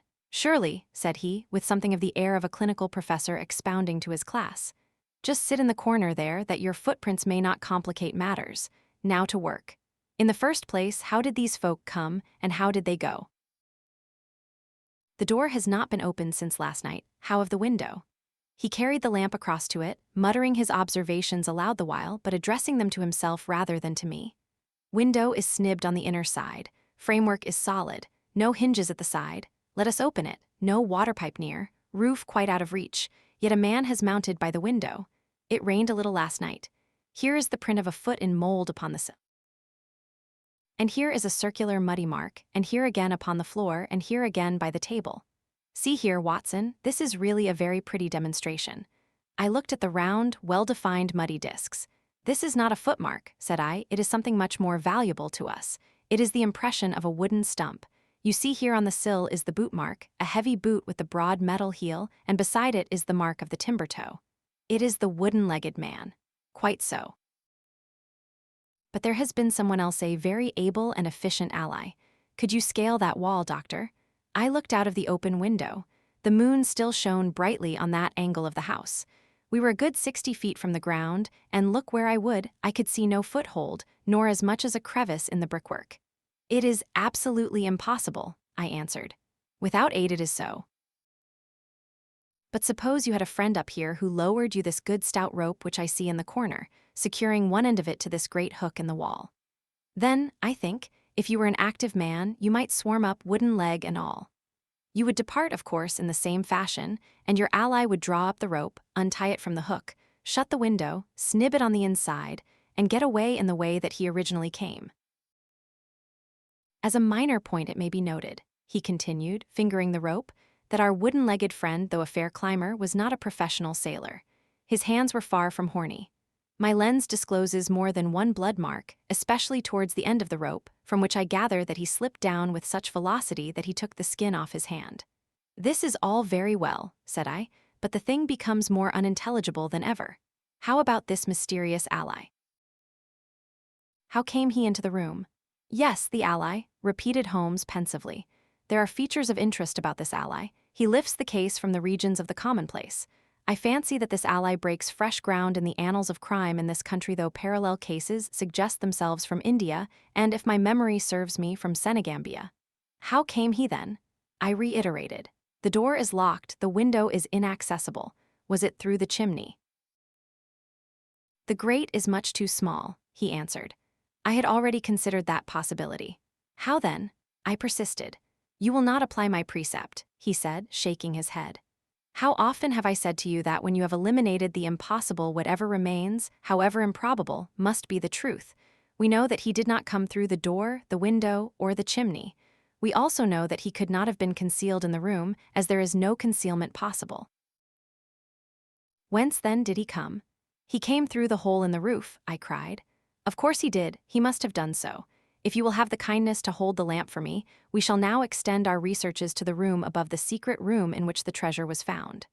He mounted the steps, and seizing a rafter with either hand, he swung himself up into the garret. Then, lying on his face, he reached down for the lamp and held it while I followed him. The chamber in which we found ourselves was about 10 feet one way and 6 the other. The floor was formed by the rafters, with thin lath and plaster between, so that in walking one had to step from beam to beam. The roof ran up to an apex, and was evidently the inner shell of the true roof of the house. There was no furniture of any sort, and the accumulated dust of years lay thick upon the floor. Here you are, you see, said Sherlock Holmes, putting his hand against the sloping wall. This is a trapdoor which leads out onto the roof. I can press it back, and here is the roof itself, sloping at a gentle angle. This, then, is the way by which number 1 entered. Let us see if we can find one other traces of his individuality. He held down the lamp to the floor, and as he did so I saw for the second time that night a startled, surprised look come over his face. For myself, as I followed his gaze, my skin was cold under my clothes. The floor was covered thickly with the prints of a naked foot clear, well-defined, perfectly formed, but scarce half the size of those of an ordinary man. "Holmes," I said in a whisper, "a child has done the horrid thing." He had recovered his self-possession in an instant. "I was staggered for the moment," he said, "but the thing is quite natural. My memory failed me, or I should have been able to foretell it. There is nothing more to be learned here. Let us go down." "What is your theory, then, as to those footmarks?" I asked eagerly when we had regained the lower room once more. "My dear Watson, try a little analysis yourself," said he with a touch of impatience. "You know my methods. Apply them and it will be instructive to compare results." "I cannot conceive anything which will cover the facts," I answered. "It will be clear enough to you soon," he said in an offhand way. "I think that there is nothing else of importance here, but I will look." He whipped out his lens and a tape measure, and hurried about the room on his knees, measuring, comparing, examining, with his long, thin nose only a few inches from the planks, and his beady eyes gleaming and deep-set like those of a bird. So swift, silent, and furtive were his movements, like those of a trained bloodhound picking out a scent, that I could not but think what a terrible criminal he would have made had he turned his energy and sagacity against the law, instead of exerting them in its defense. As he hunted about, he kept muttering to himself, and finally he broke out into a loud crow of delight. "We are certainly in luck," said he. "We ought to have very little trouble now. Number 1 has had the misfortune to tread in the creosote. You can see the outline of the edge of his small foot here at the side of this evil-smelling mess. The carboy has been cracked, you see, and the stuff has leaked out." "What then?" I asked. "Why, we have got him, that's all," said he. "I know a dog that would follow that scent to the world's end.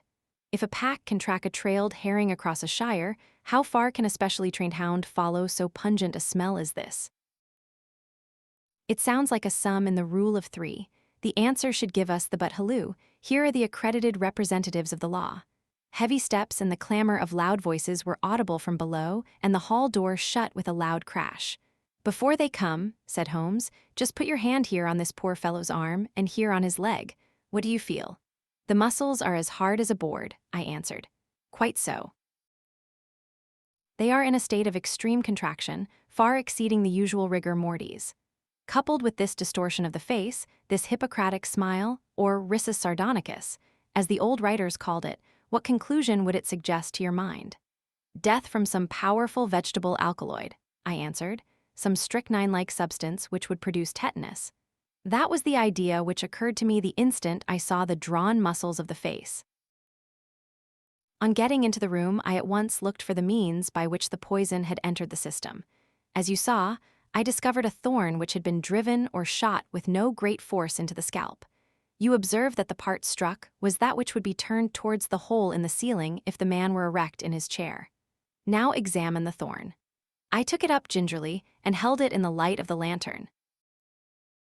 It was long, sharp, and black, with a glazed look near the point as though some gummy substance had dried upon it. The blunt end had been trimmed and rounded off with a knife.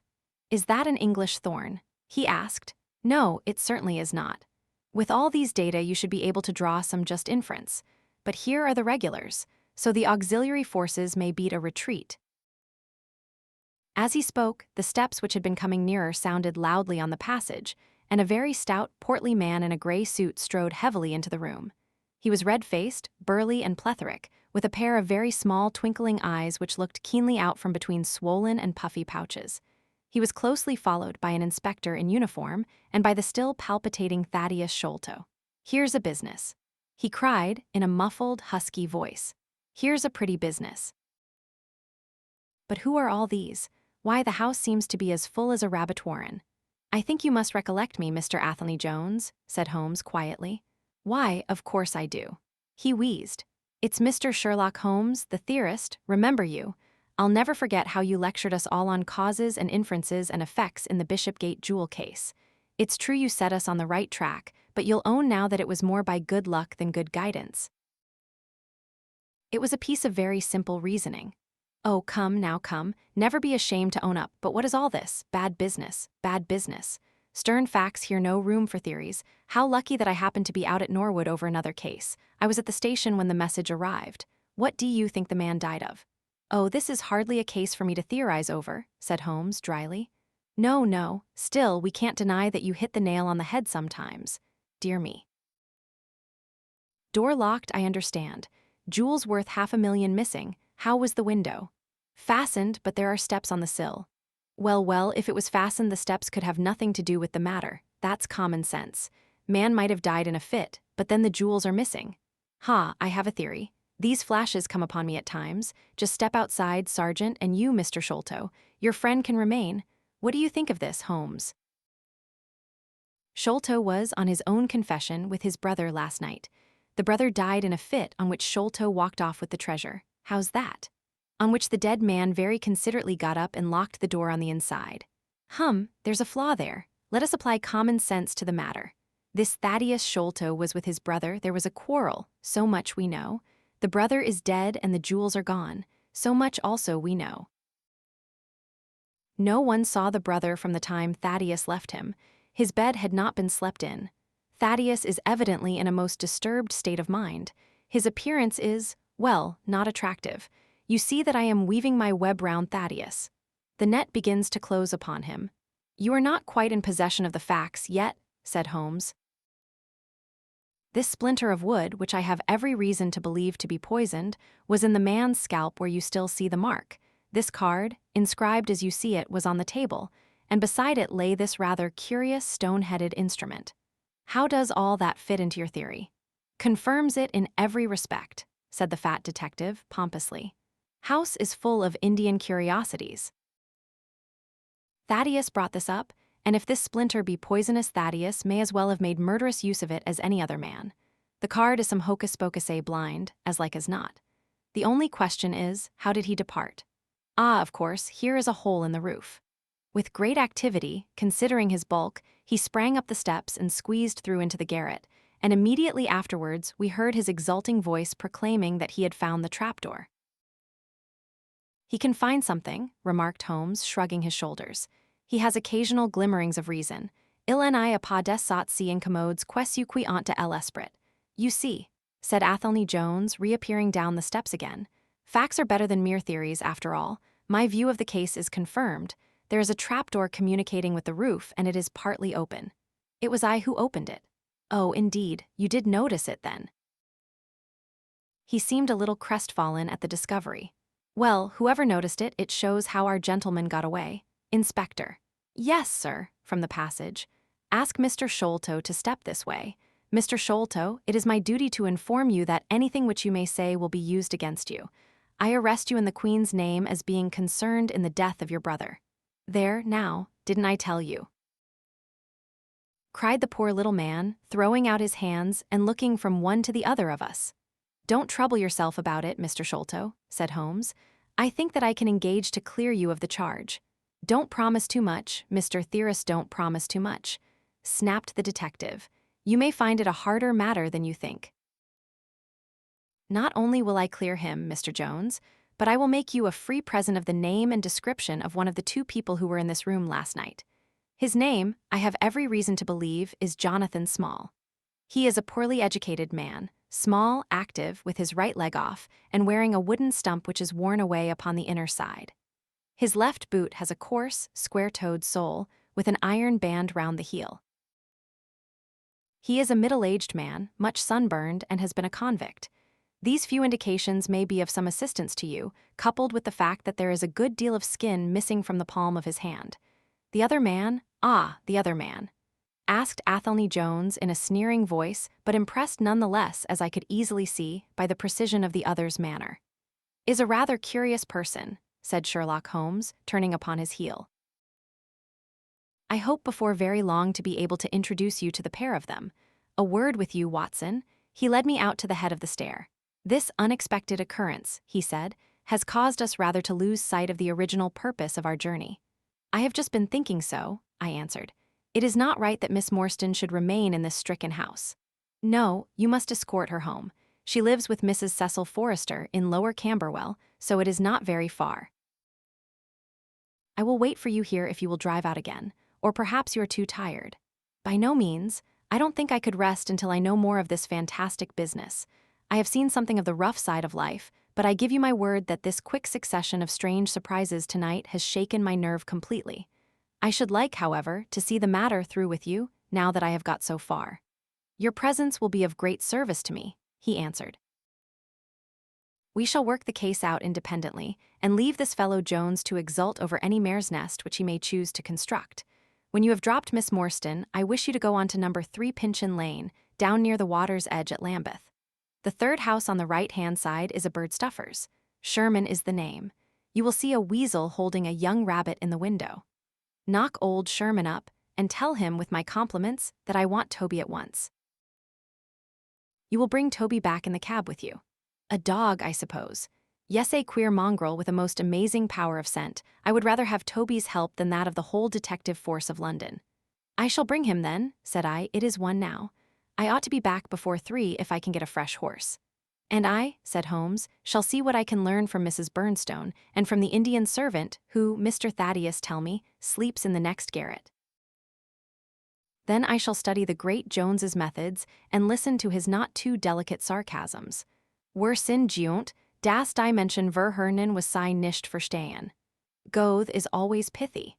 Chapter VII, the episode of the barrel. The police had brought a cab with them, and in this I escorted Miss Morstan back to her home. After the angelic fashion of women, she had borne trouble with a calm face as long as there was some one weaker than herself to support, and I had found her bright and placid by the side of the frightened housekeeper. In the cab, however, she first turned faint, and then burst into a passion of weeping, so sorely had she been tried by the adventures of the night. She has told me since that she thought me cold and distant upon that journey. She little guessed the struggle within my breast, or the effort of self-restraint which held me back. My sympathies and my love went out to her, even as my hand had in the garden. I felt that years of the conventionalities of life could not teach me to know her sweet, brave nature as had this one day of strange experiences. Yet there were 2 thoughts which sealed the words of affection upon my lips. She was weak and helpless, shaken in mind and nerve. It was to take her at a disadvantage to obtrude love upon her at such a time. Worse still, she was rich. If Holmes's researches were successful, she would be an heiress. Was it fair, was it honorable, that a half-pay surgeon should take such advantage of an intimacy which chance had brought about? Might she not look upon me as a mere vulgar fortune-seeker? I could not bear to risk that such a thought should cross her mind. This Agra treasure intervened like an impassable barrier between us. It was nearly 2 o'clock when we reached Mrs. Cecil Forrester's.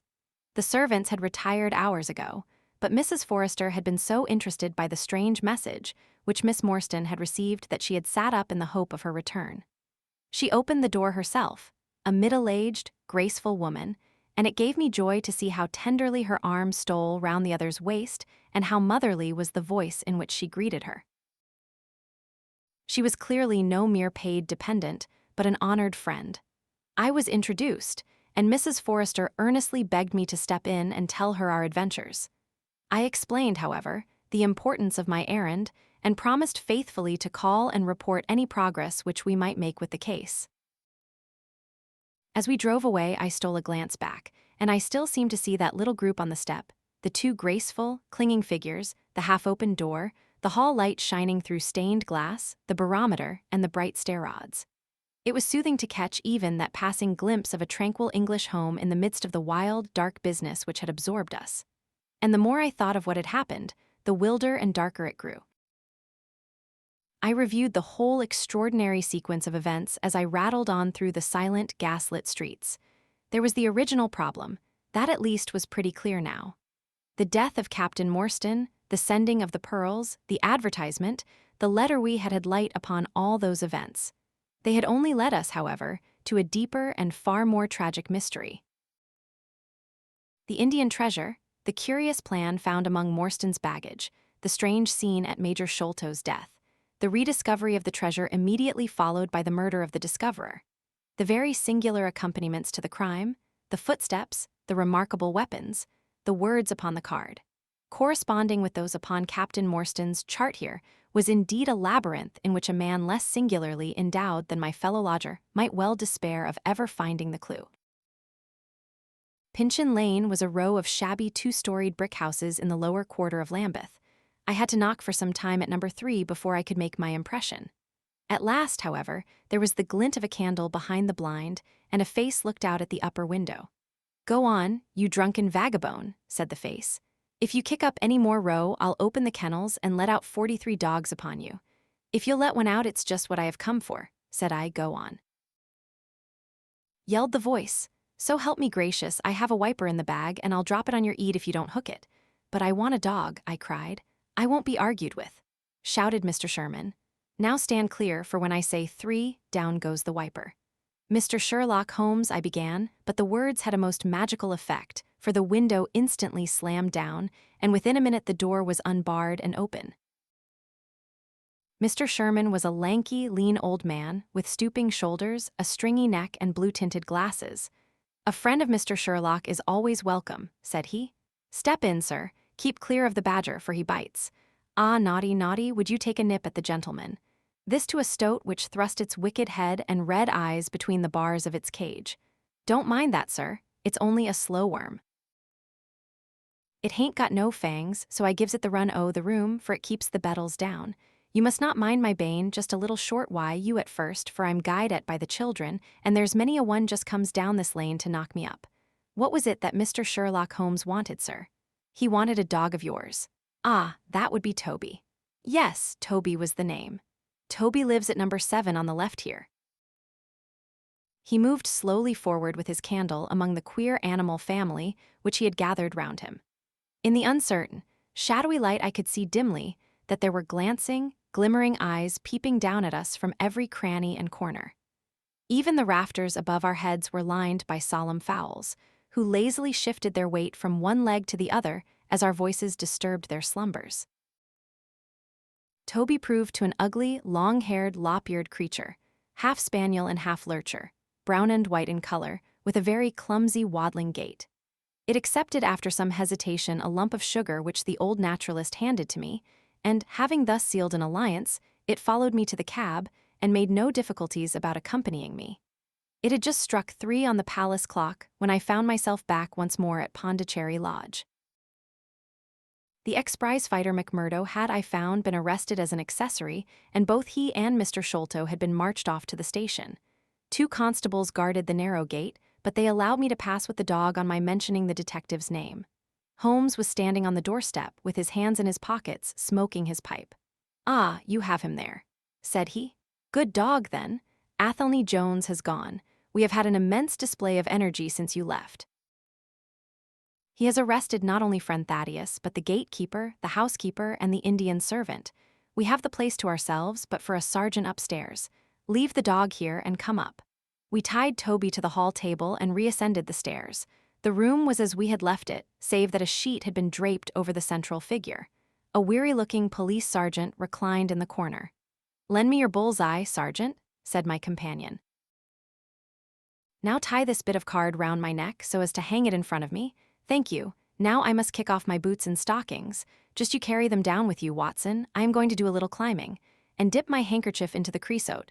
That will do. Now come up into the garret with me for a moment." We clambered up through the hole. Holmes turned his light once more upon the footsteps in the dust. "I wish you particularly to notice these footmarks," he said. "Do you observe anything noteworthy about them?" "They belong," I said, "to a child or a small woman. Apart from their size, though, is there nothing else? They appear to be much as other footmarks." "Not at all. Look here. This is the print of a right foot in the dust. Now I make one with my naked foot beside it. What is the chief difference?" "Your toes are all cramped together. The other print has each toe distinctly divided." "Quite so. That is the point. Bear that in mind. Now would you kindly step over to that flap window and smell the edge of the woodwork? I shall stay here, as I have this handkerchief in my hand." I did as he directed, and was instantly conscious of a strong tarry smell. That is where he put his foot in getting out. If you can trace him, I should think that Toby will have no difficulty. Now run downstairs, loose the dog, and look out for Blondin." By the time that I got out into the grounds, Sherlock Holmes was on the roof, and I could see him like an enormous glowworm crawling very slowly along the ridge. I lost sight of him behind a stack of chimneys, but he presently reappeared and then vanished once more upon the opposite side. When I made my way round there, I found him seated at one of the corner eaves. "That you, Watson?" he cried. "Yes, this is the place. What is that black thing down there?" "A water barrel. Top on it." "Yes, no sign of a ladder." "No, confound the fellow, it's a most breakneck place. I ought to be able to come down where he could climb up. The water pipe feels pretty firm. Here goes, anyhow." There was a scuffling of feet, and the lantern began to come steadily down the side of the wall. Then with a light spring he came onto the barrel, and from there to the earth. "It was easy to follow him," he said, drawing on his stockings and boots. Tiles were loosened the whole way along, and in his hurry he had dropped this. It confirms my diagnosis, as you doctors express it. The object which he held up to me was a small pocket or pouch woven out of colored grasses and with a few tawdry beads strung round it. In shape and size, it was not unlike a cigarette case. Inside were half a dozen spines of dark wood, sharp at one end and rounded at the other, like that which had struck Bartholomew Sholto. "They are hellish things," said he. "Look out that you don't prick yourself. I'm delighted to have them, for the chances are that they are all he has. There is the less fear of you or me finding one in our skin before long. I would sooner face a martini bullet myself. Are you game for a 6-mile trudge, Watson?" "Certainly," I answered. "Your leg will stand it." "Oh, yes. Here you are, doggy. Good old Toby. Smell it, Toby, smell it." He pushed the creosote handkerchief under the dog's nose, while the creature stood with its fluffy legs separated, and with a most comical cock to its head, like a connoisseur sniffing the bouquet of a famous vintage. Holmes then threw the handkerchief to a distance, fastened a stout cord to the mongrel's collar, and led him to the foot of the water barrel. The creature instantly broke into a succession of high, tremulous yelps, and with his nose on the ground and his tail in the air, pattered off upon the trail at a pace which strained his leash and kept us at the top of our speed. The east had been gradually whitening, and we could now see some distance in the cold gray light. The square, massive house, with its black, empty windows and high, bare walls, towered up, sad and forlorn, behind us. Our course led right across the grounds, in and out among the trenches and pits with which they were scarred and intersected. The whole place, with its scattered dirt heaps and ill-grown shrubs, had a blighted, ill-omened look which harmonized with the black tragedy which hung over it. On reaching the boundary wall, Toby ran along, whining eagerly, underneath its shadow, and stopped finally in a corner screened by a young beech. Where the two walls joined, several bricks had been loosened, and the crevices left were worn down and rounded upon the lower side, as though they had frequently been used as a ladder. Holmes clambered up, and taking the dog from me, he dropped it over upon the other side. "There's the print of Woodenleg's hand," he remarked, as I mounted up beside him. "You see the slight smudge of blood upon the white plaster. What a lucky thing it is that we have had no very heavy rain since yesterday. The scent will lie upon the road, in spite of their 8:20 hours start." I confess that I had my doubts myself when I reflected upon the great traffic which had passed along the London road in the interval. My fears were soon appeased, however. Toby never hesitated or swerved, but waddled on in his peculiar rolling fashion. Clearly, the pungent smell of the creosote rose high above all other contending scents. "Do not imagine," said Holmes, "that I depend for my success in this case upon the mere chance of one of these fellows having put his foot in the chemical. I have knowledge now which would enable me to trace them in many different ways. This, however, is the readiest, and since fortune has put it into our hands, I should be culpable if I neglected it. It has, however, prevented the case from becoming the pretty little intellectual problem which it at one time promised to be. There might have been some credit to be gained out of it, but for this too palpable clue.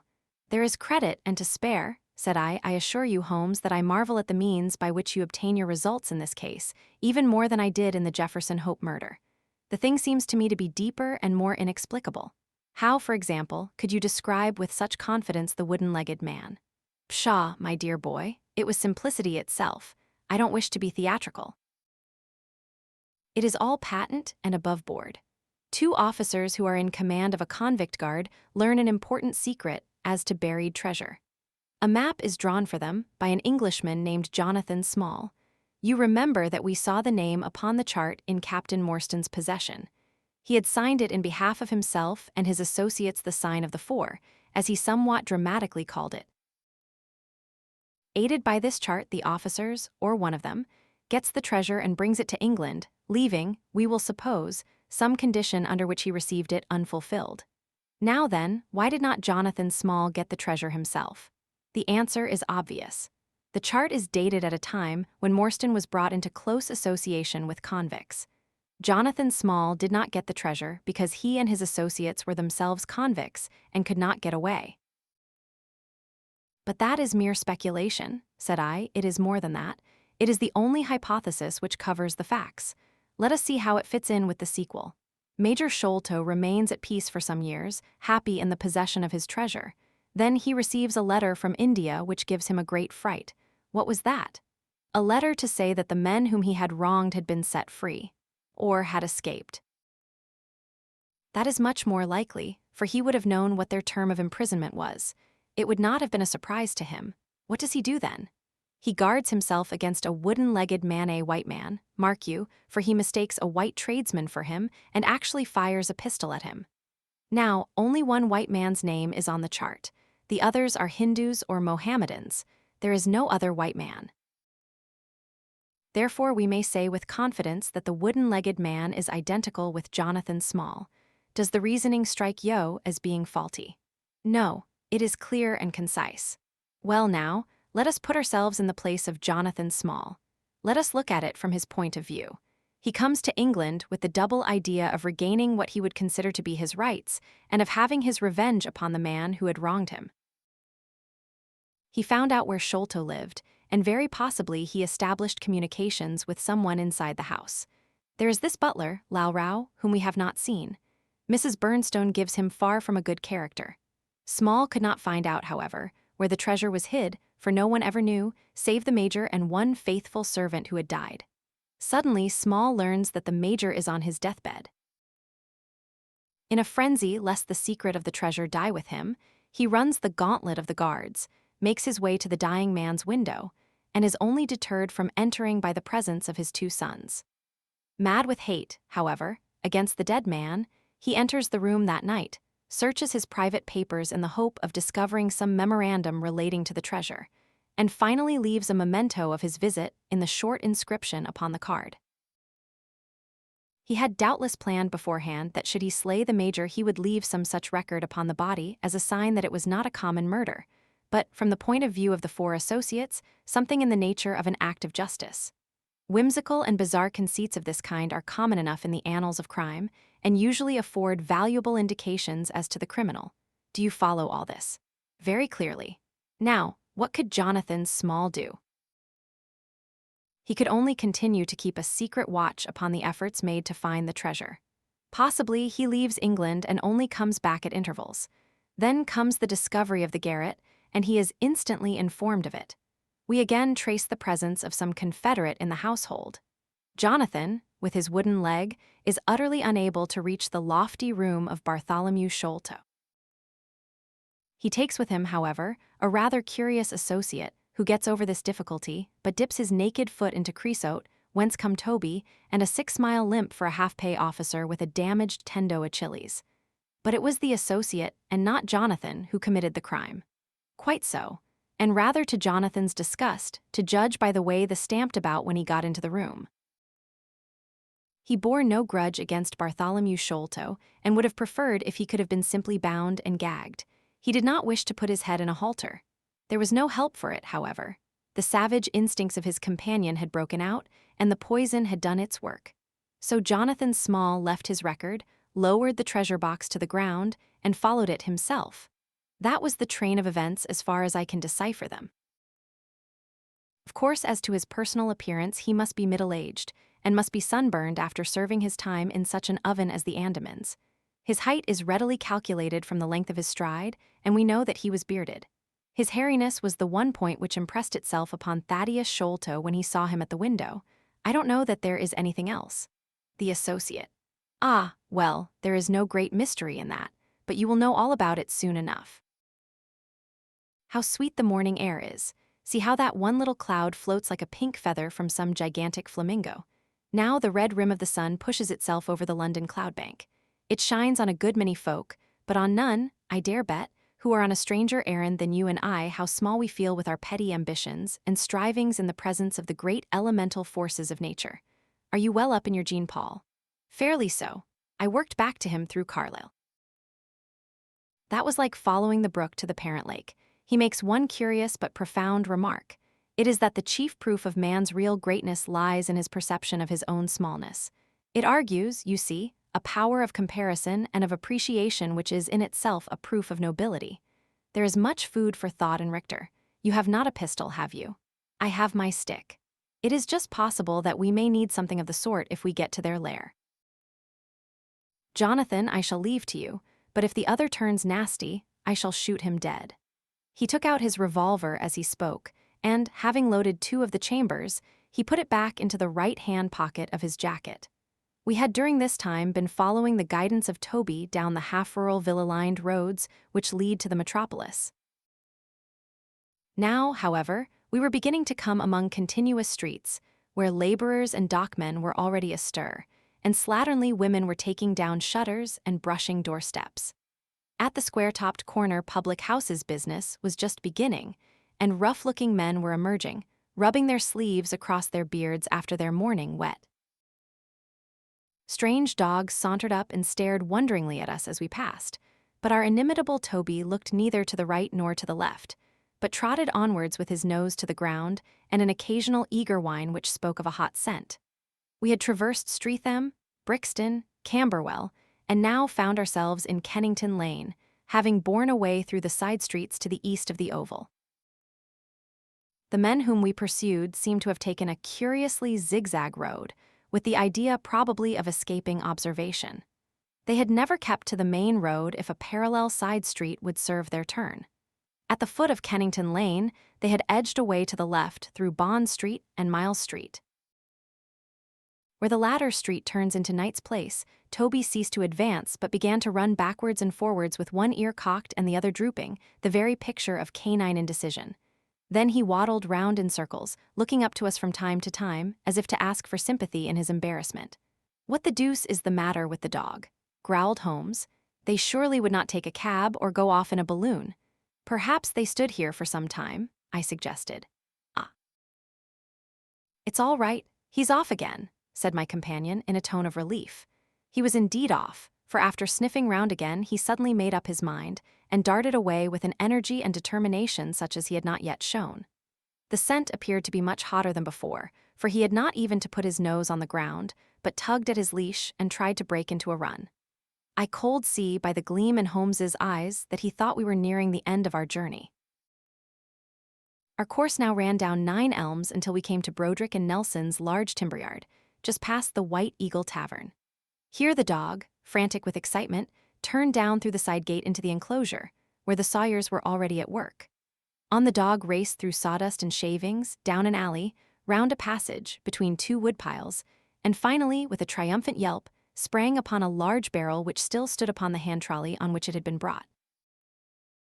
With lolling tongue and blinking eyes, Toby stood upon the cask, looking from one to the other of us for some sign of appreciation. The staves of the barrel and the wheels of the trolley were smeared with a dark liquid, and the whole air was heavy with the smell of creosote.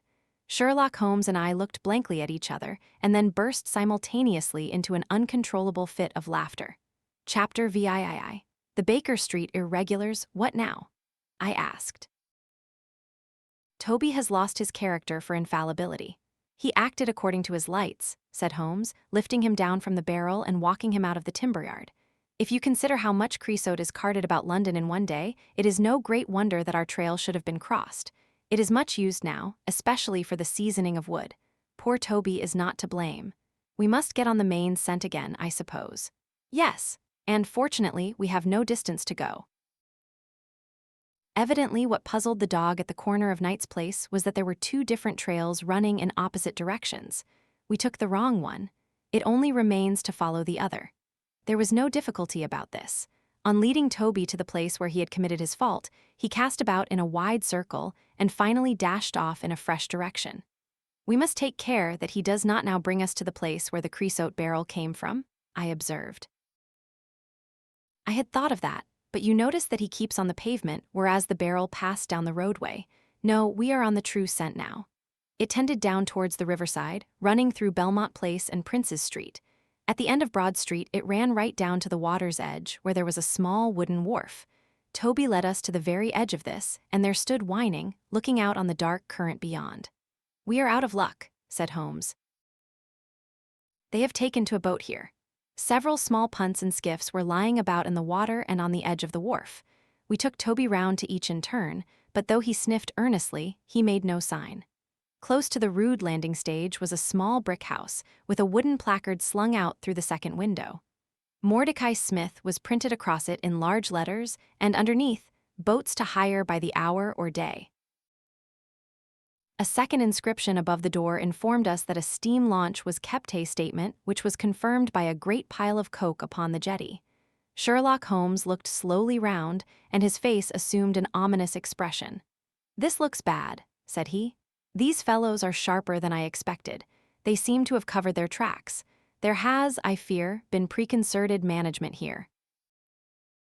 He was approaching the door of the house when it opened, and a little curly-headed lad of 6 came running out, followed by a stoutish, red-faced woman with a large sponge in her hand. "You come back and be washed, Jack," she shouted.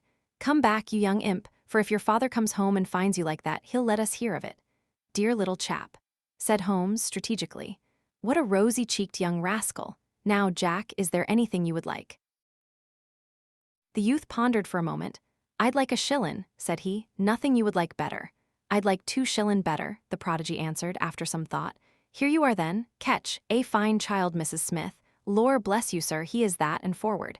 He gets a'most too much for me to manage, specially when my man is away days at a time." "Away, is he?" said Holmes in a disappointed voice.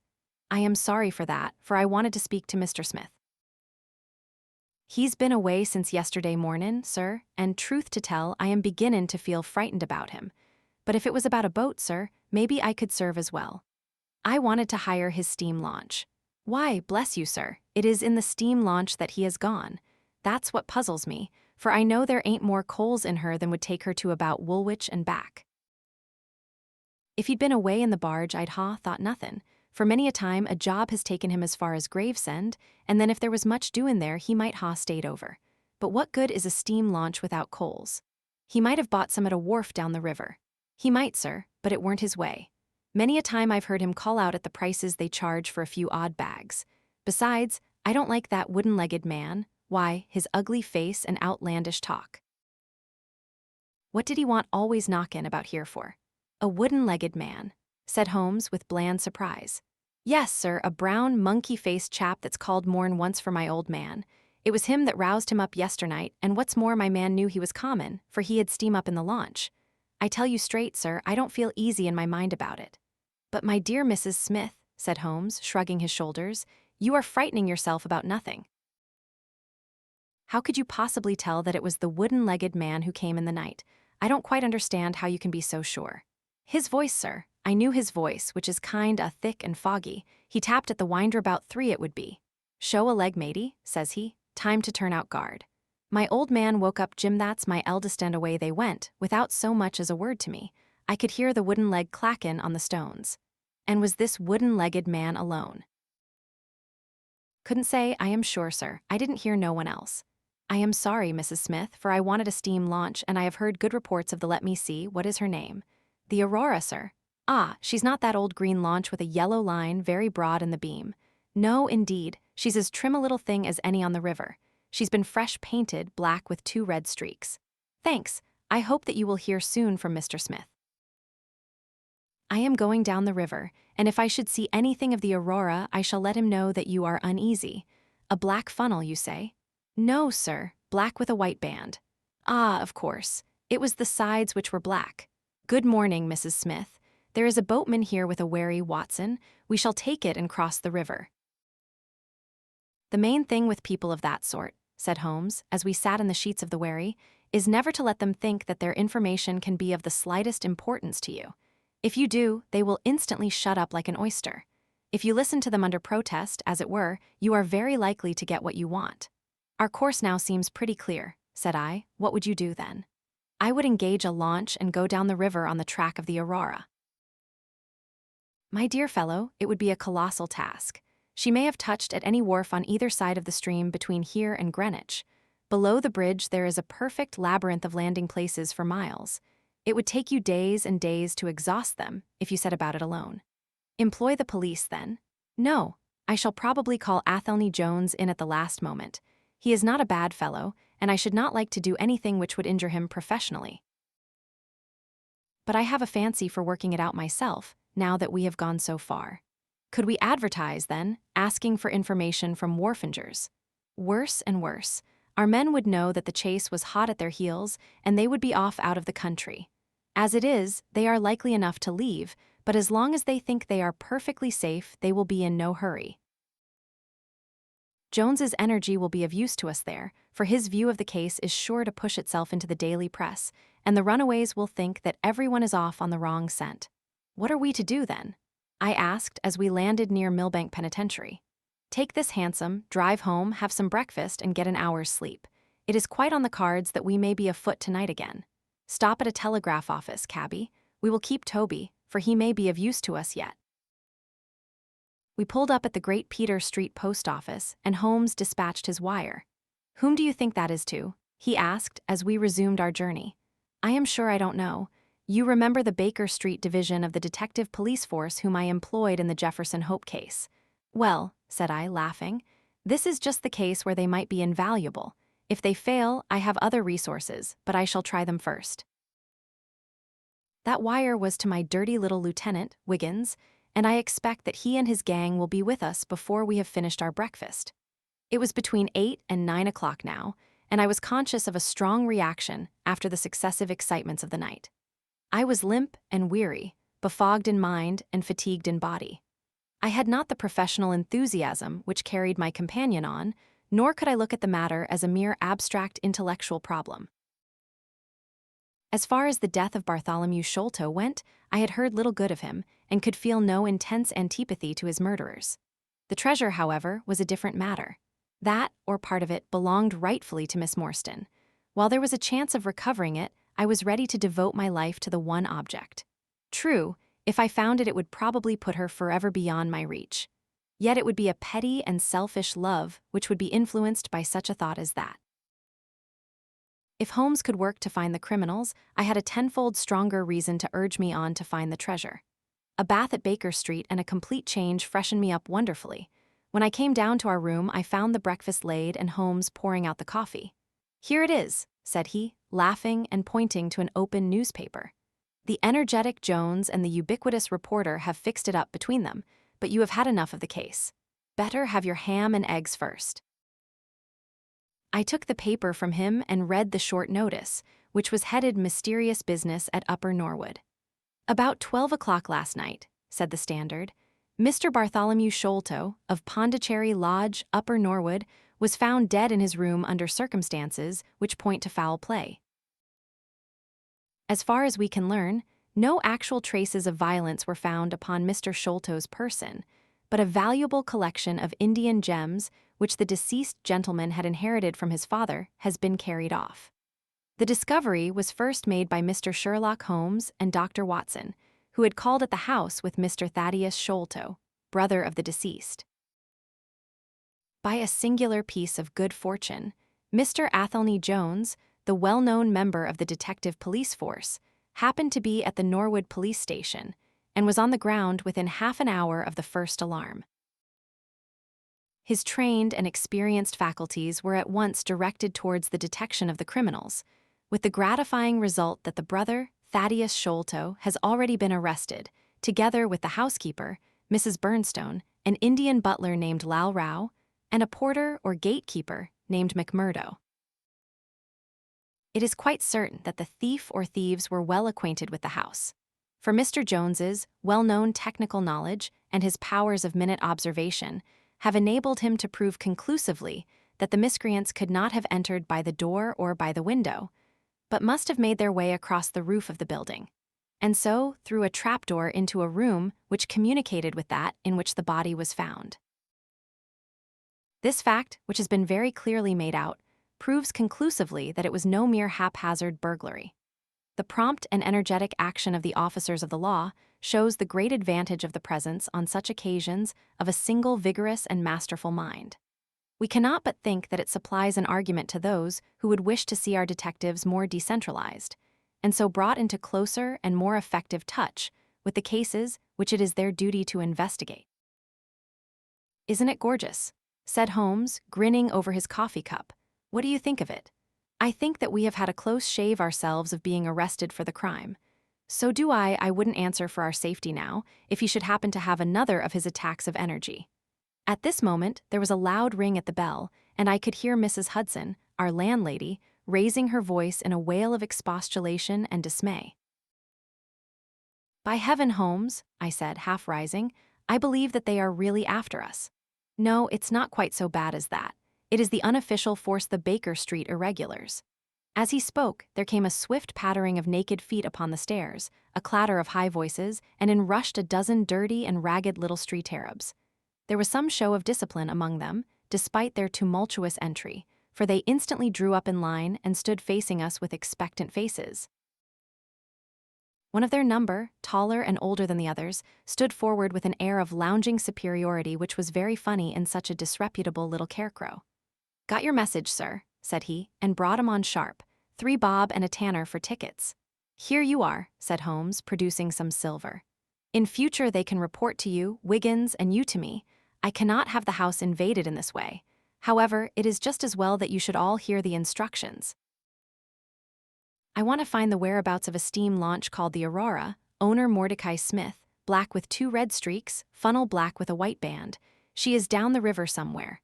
I want one boy to be at Mordecai Smith's landing stage opposite Millbank to say if the boat comes back. You must divide it out among yourselves and do both banks thoroughly. Let me know the moment you have news. Is that all clear?" "Yes, governor," said Wiggins. "The old scale of pay and a guinea to the boy who finds the boat. Here's a day in advance. Now off you go." He handed them a shilling each, and away they buzzed down the stairs, and I saw them a moment later streaming down the street. "If the launch is above water, they will find her," said Holmes, as he rose from the table and lit his pipe. "They can go everywhere, see everything, overhear everyone. I expect to hear before evening that they have spotted her. In the meanwhile, we can do nothing but await results. We cannot pick up the broken trail until we find either the Aurora or Mr. Mordecai Smith. Toby could eat these scraps, I dare say. Are you going to bed, Holmes?" "No, I am not tired. I have a curious constitution. I never remember feeling tired by work, though idleness exhausts me completely. I am going to smoke and to think over this queer business to which my fair client has introduced us." Ever man had an easy task, this of ours ought to be. Wooden-legged men are not so common, but the other man must, I should think, be absolutely unique. That other man again. I have no wish to make a mystery of him to you anyway, but you must have formed your own opinion. Now do consider the data. Diminutive footmarks, toes never fettered by boots, naked feet, stone-headed wooden mace, great agility, small poisoned darts. What do you make of all this?" "A savage," I exclaimed. "Perhaps one of those Indians who were the associates of Jonathan Small." "Hardly that," said he. "When first I saw signs of strange weapons, I was inclined to think so, but the remarkable character of the footmarks caused me to reconsider my views. Some of the inhabitants of the Indian peninsula are small men, but none could have left such marks as that. The Hindu proper has long and thin feet. The sandal-wearing Mohammedan has the great toe well separated from the others, because the thong is commonly passed between. These little darts, too, could only be shot in one way. They are from a blowpipe. Now then, where are we to find our savage?" "South American," I hazarded. He stretched his hand up and took down a bulky volume from the shelf. "This is the first volume of a gazetteer which is now being published. It may be looked upon as the very latest authority. What have we here? Andaman Islands, situated 340 miles to the north of Sumatra, in the Bay of Bengal." Hum, what's all this? Moist climate, coral reefs, sharks, Port Blair, convict barracks, Rutland Island, cottonwoods. Ah, here we are. The aborigines of the Andaman Islands may perhaps claim the distinction of being the smallest race upon this earth, though some anthropologists prefer the Bushmen of Africa, the Digger Indians of America, and the Terra del Fuegians. The average height is rather below 4 feet, although many full-grown adults may be found who are very much smaller than this. They are a fierce, morose, and intractable people, though capable of forming most devoted friendships when their confidence has once been gained. Mark that, Watson. Now then, listen to this. They are naturally hideous, having large, misshapen heads, small, fierce eyes, and distorted features. Their feet and hands, however, are remarkably small. So intractable and fierce are they that all the efforts of the British official have failed to win them over in any degree. They have always been a terror to shipwrecked crews, braining the survivors with their stone-headed clubs or shooting them with their poisoned arrows.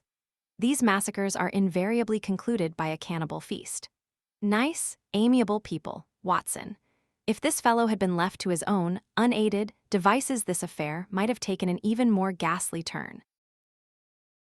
I fancy that, even as it is, Jonathan Small would give a good deal not to have employed him. But how came he to have so singular a companion?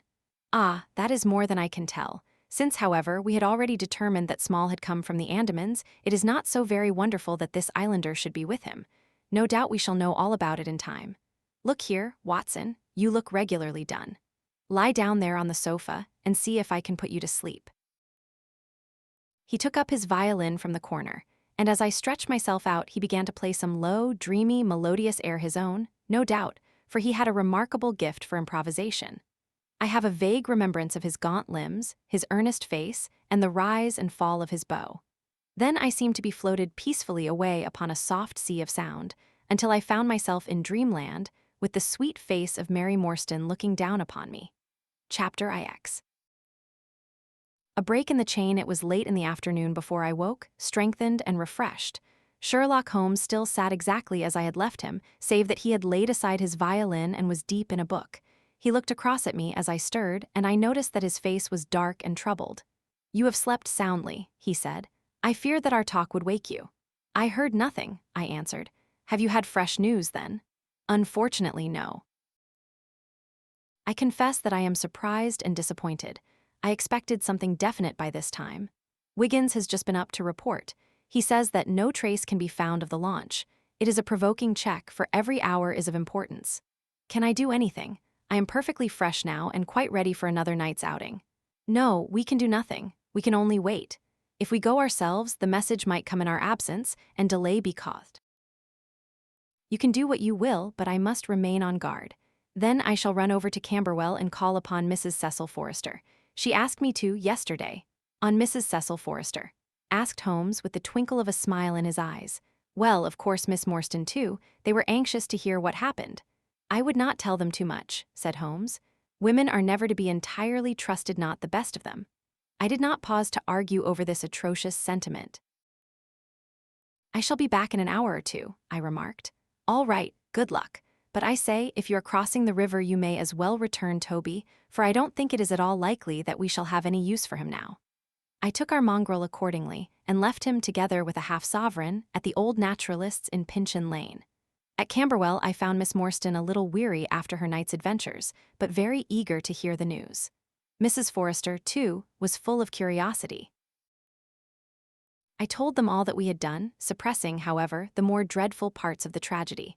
Thus, although I spoke of Mr. Sholto's death, I said nothing of the exact manner and method of it. With all my omissions, however, there was enough to startle and amaze them. "It is a romance," cried Mrs. Forrester. "An injured lady, 500,000 in treasure, a black cannibal, and a wooden-legged ruffian. They take the place of the conventional dragon or wicked earl. And 2 knight-errants to the rescue," added Miss Morstan, with a bright glance at me. "Why, Mary, your fortune depends upon the issue of this search. I don't think that you are nearly excited enough. Just imagine what it must be to be so rich and to have the world at your feet."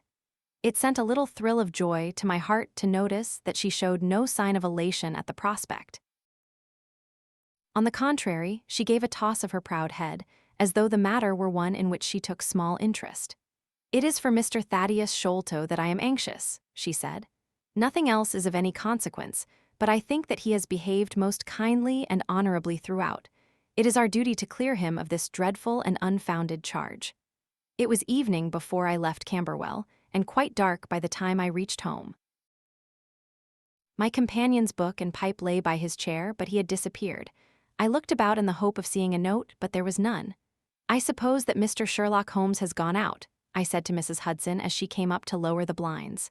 "No, sir, he has gone to his room, sir. Do you know, sir," sinking her voice into an impressive whisper, "I am afraid for his health." "Why so, Mrs. Hudson?" "Well, he's that strange, sir. After you was gone, he walked, up and down, until I was weary of the sound of his footstep. Then I heard him talking to himself and muttering, and every time the bell rang out he came on the stairhead, with 'What is that, Mrs. Hudson?' And now he has slammed off to his room, but I can hear him walking away the same as ever. I hope he's not going to be ill, sir." I ventured to say something to him about cooling medicine, but he turned on me, sir, with such a look that I don't know how ever I got out of the room. "I don't think that you have any cause to be uneasy, Mrs. Hudson," I answered. "I have seen him like this before. He has some small matter upon his mind which makes him restless." I tried to speak lightly to our worthy landlady, but I was myself somewhat uneasy when through the long night I still from time to time heard the dull sound of his tread, and knew how his keen spirit was chafing against this involuntary inaction. At breakfast time he looked worn and haggard, with a little fleck of feverish color upon either cheek. "You are knocking yourself up, old man," I remarked. "I heard you marching about in the night." "No, I could not sleep," he answered. "This infernal problem is consuming me.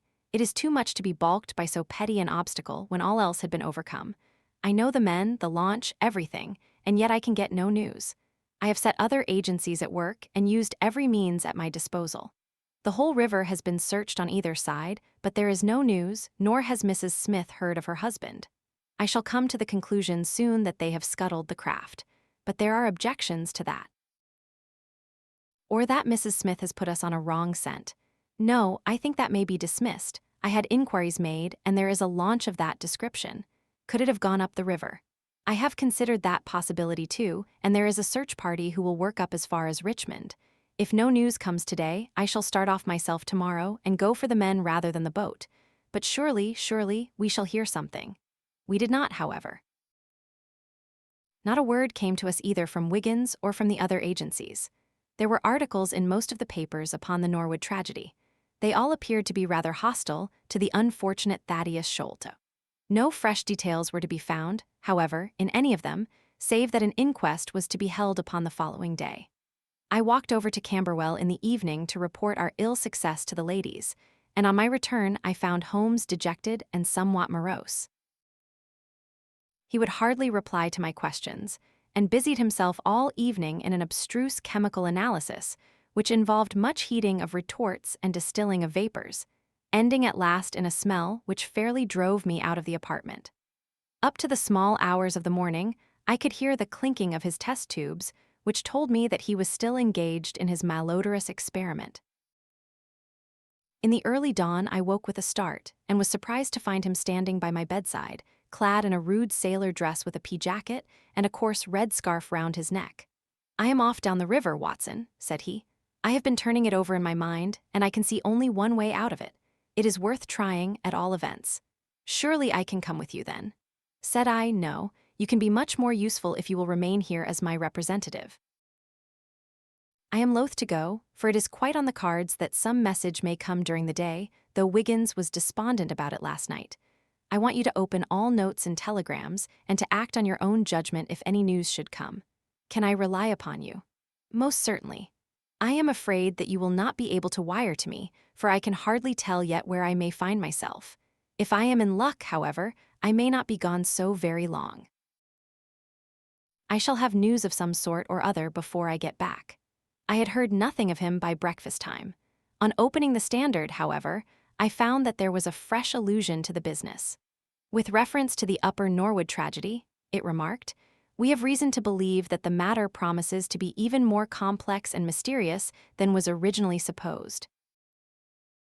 Fresh evidence has shown that it is quite impossible that Mr. Thaddeus Sholto could have been in any way concerned in the matter. He and the housekeeper, Mrs. Burnstone, were both released yesterday evening. It is believed, however, that the police have a clue as to the real culprits, and that it is being prosecuted by Mr. Athelney Jones, of Scotland Yard, with all his well-known energy and sagacity. Further arrests may be expected at any moment. That is satisfactory so far as it goes, thought I. Friend Sholto is safe, at any rate. I wonder what the fresh clue may be, though it seems to be a stereotyped form whenever the police have made a blunder. I tossed the paper down upon the table, but at that moment my eye caught an advertisement in the agony column. It ran in this way: lost.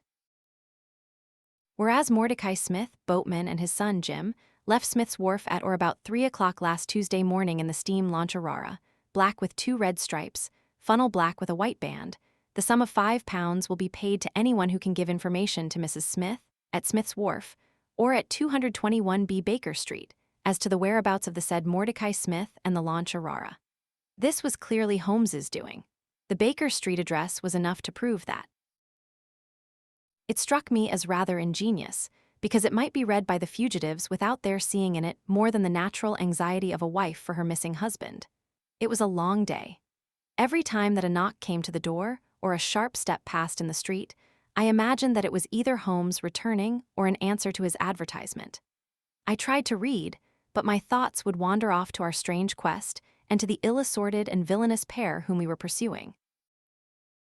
Could there be, I wondered, some radical flaw in my companion's reasoning? Might he be suffering from some huge self-deception? Was it not possible that his nimble and speculative mind had built up this wild theory upon faulty premises? I had never known him to be wrong, and yet the keenest reasoner may occasionally be deceived. He was likely, I thought, to fall into error through the over-refinement of his logic, his preference for a subtle and bizarre explanation when a plainer and more commonplace one lay ready to his hand. Yet, on the other hand, I had myself seen the evidence, and I had heard the reasons for his deductions. When I looked back on the long chain of curious circumstances, many of them trivial in themselves, but all tending in the same direction, I could not disguise from myself that even if Holmes's explanation were incorrect, the true theory must be equally outrageous and startling. At 3 o'clock in the afternoon, there was a loud peal at the bell, an authoritative voice in the hall, and, to my surprise, no less a person than Mr. Athelney Jones was shown up to me. Very different was he, however, from the brusque and masterful professor of common sense who had taken over the case so confidently at Upper Norwood. His expression was downcast, and his bearing meek and even apologetic. "Good day, sir, good day," said he. "Mr. Sherlock Holmes is out, I understand." "Yes, and I cannot be sure when he will be back, but perhaps you would care to wait. Take that chair and try one of these cigars." "Thank you, I don't mind if I do," said he, mopping his face with a red bandana handkerchief. "And a whiskey and soda." "Well, half a glass, it is very hot for the time of year, and I have had a good deal to worry and try me. You know my theory about this Norwood case.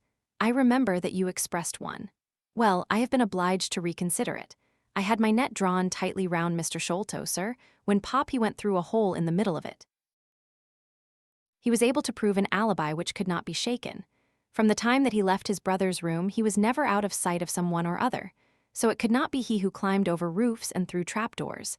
It's a very dark case, and my professional credit is at stake. I should be very glad of a little assistance."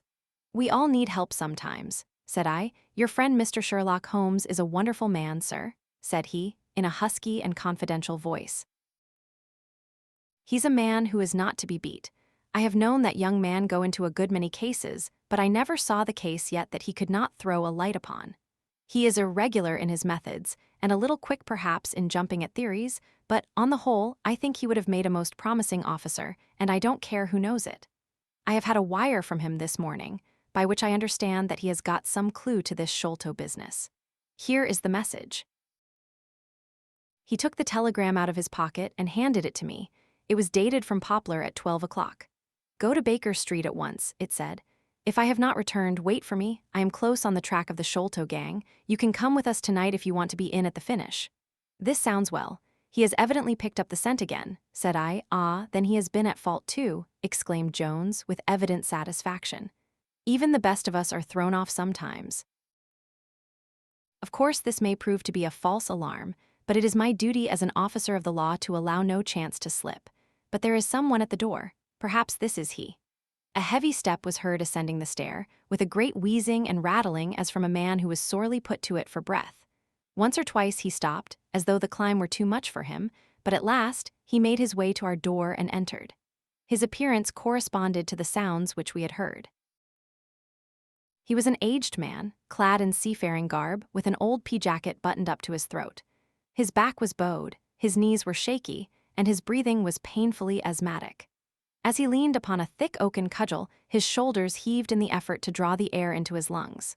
He had a colored scarf round his chin, and I could see little of his face save a pair of keen dark eyes, overhung by bushy white brows and long gray side whiskers. Altogether, he gave me the impression of a respectable master mariner who had fallen into years and poverty. "What is it, my man?"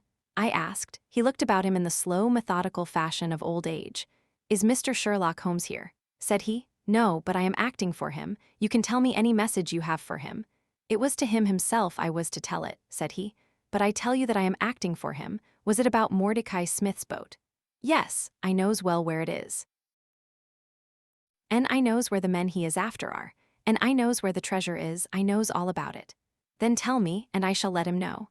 "It was to him I was to tell it," he repeated, with the petulant obstinacy of a very old man.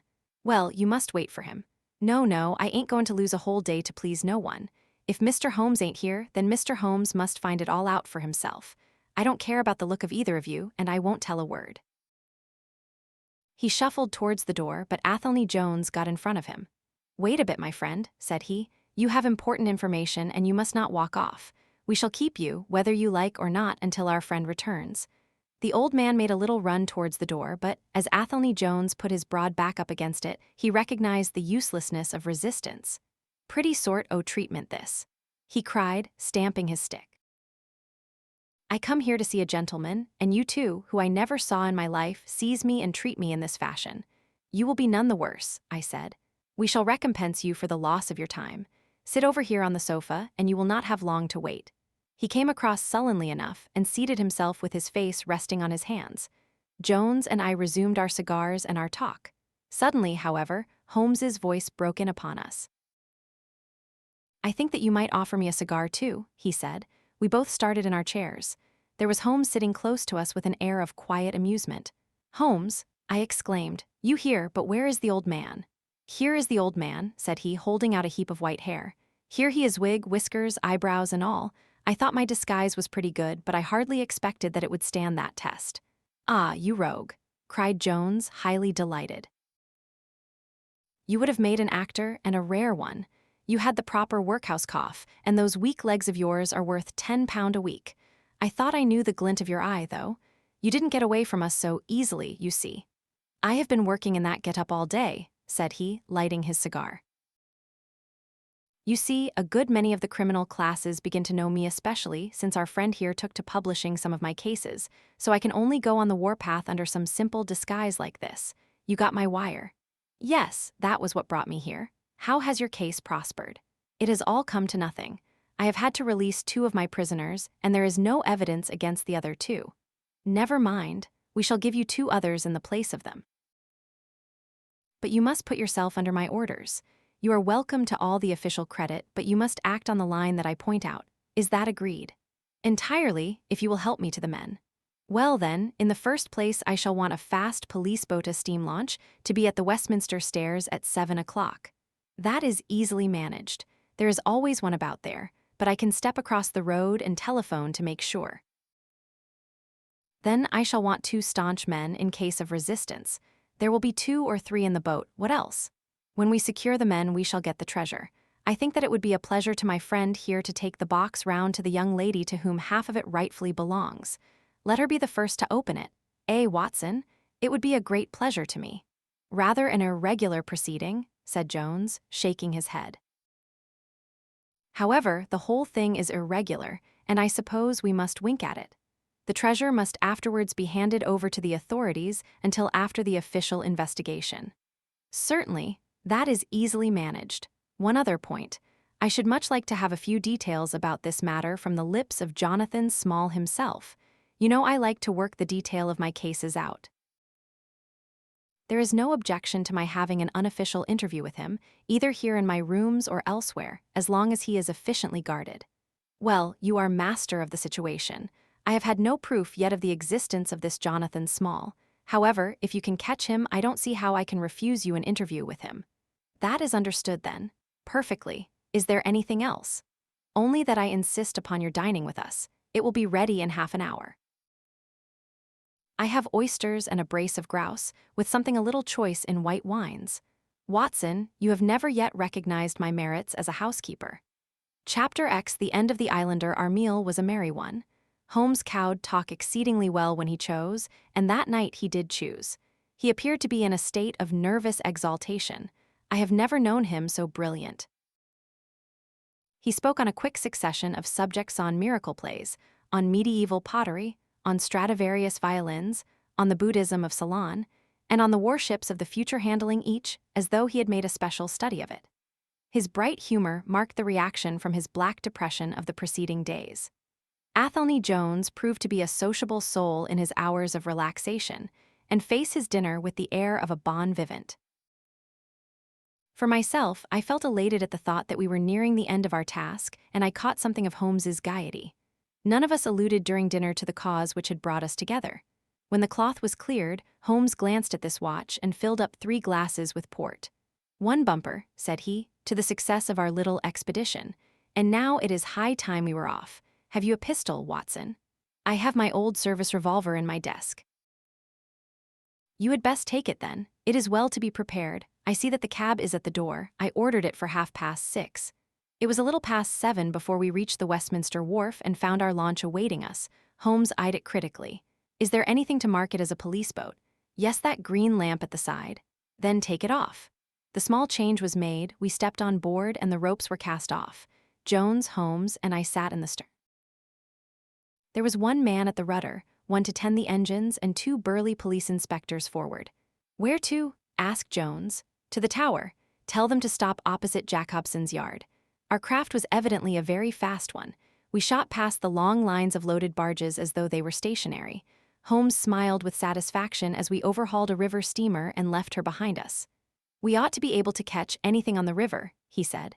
"Well, hardly that. But there are not many launches to beat us. We shall have to catch the Aurora, and she has a name for being a clipper. I will tell you how the land lies, Watson. You recollect how annoyed I was at being balked by so small a thing?" "Yes. Well, I gave my mind a thorough rest by plunging into a chemical analysis. One of our greatest statesmen has said that a change of work is the best rest. So it is. When I had succeeded in dissolving the hydrocarbon which I was at work at, I came back to our problem of the Sholtos and thought the whole matter out again. My boys had been up the river and down the river without result. The launch was not at any landing stage or wharf, nor had it returned. Yet it could hardly have been scuttled to hide their traces, though, that always remained as a possible hypothesis if all else failed. I knew this man, Small, had a certain degree of low cunning, but I did not think him capable of anything in the nature of delicate finesse. That is usually a product of higher education. I then reflected that since he had certainly been in London some time, as we had evidence that he maintained a continual watch over Pondicherry Lodge, he could hardly leave at a moment's notice, but would need some little time, if it were only a day, to arrange his affairs. That was the balance of probability, at any rate. "It seems to me to be a little weak," said I. "It is more probable that he had arranged his affairs before ever he set out upon his expedition." "No, I hardly think so. This lair of his would be too valuable a retreat in case of need for him to give it up until he was sure that he could do without it." But a second consideration struck me. Jonathan Small must have felt that the peculiar appearance of his companion, however much he may have top-coated him, would give rise to gossip and possibly be associated with this Norwood tragedy. He was quite sharp enough to see that. They had started from their headquarters under cover of darkness, and he would wish to get back before it was broad light. Now, it was past 3 o'clock, according to Mrs. Smith, when they got the boat. It would be quite bright, and people would be about in an hour or so. Therefore, I argued, they did not go very far. They paid Smith well to hold his tongue, reserved his launch for the final escape, and hurried to their lodgings with the treasure box.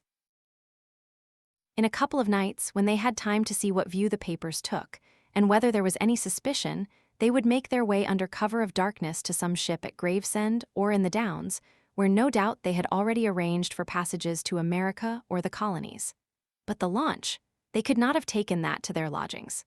Quite so. I argued that the launch must be no great way off, in spite of its invisibility. I then put myself in the place of Small and looked at it as a man of his capacity would. He would probably consider that to send back the launch or to keep it at a wharf would make pursuit easy if the police did happen to get on his track. How, then, could he conceal the launch and yet have her at hand when wanted? I wondered what I should do myself if I were in his shoes. I could only think of one way of doing it. I might land the launch over to some boat builder or repairer, with directions to make a trifling change in her. She would then be removed to his shed or hard, and so be effectually concealed, while at the same time I could have her at a few hours' notice. That seems simple enough. It is just these very simple things which are extremely liable to be overlooked. However, I determined to act on the idea. I started at once in this harmless seaman's rig and inquired at all the yards down the river.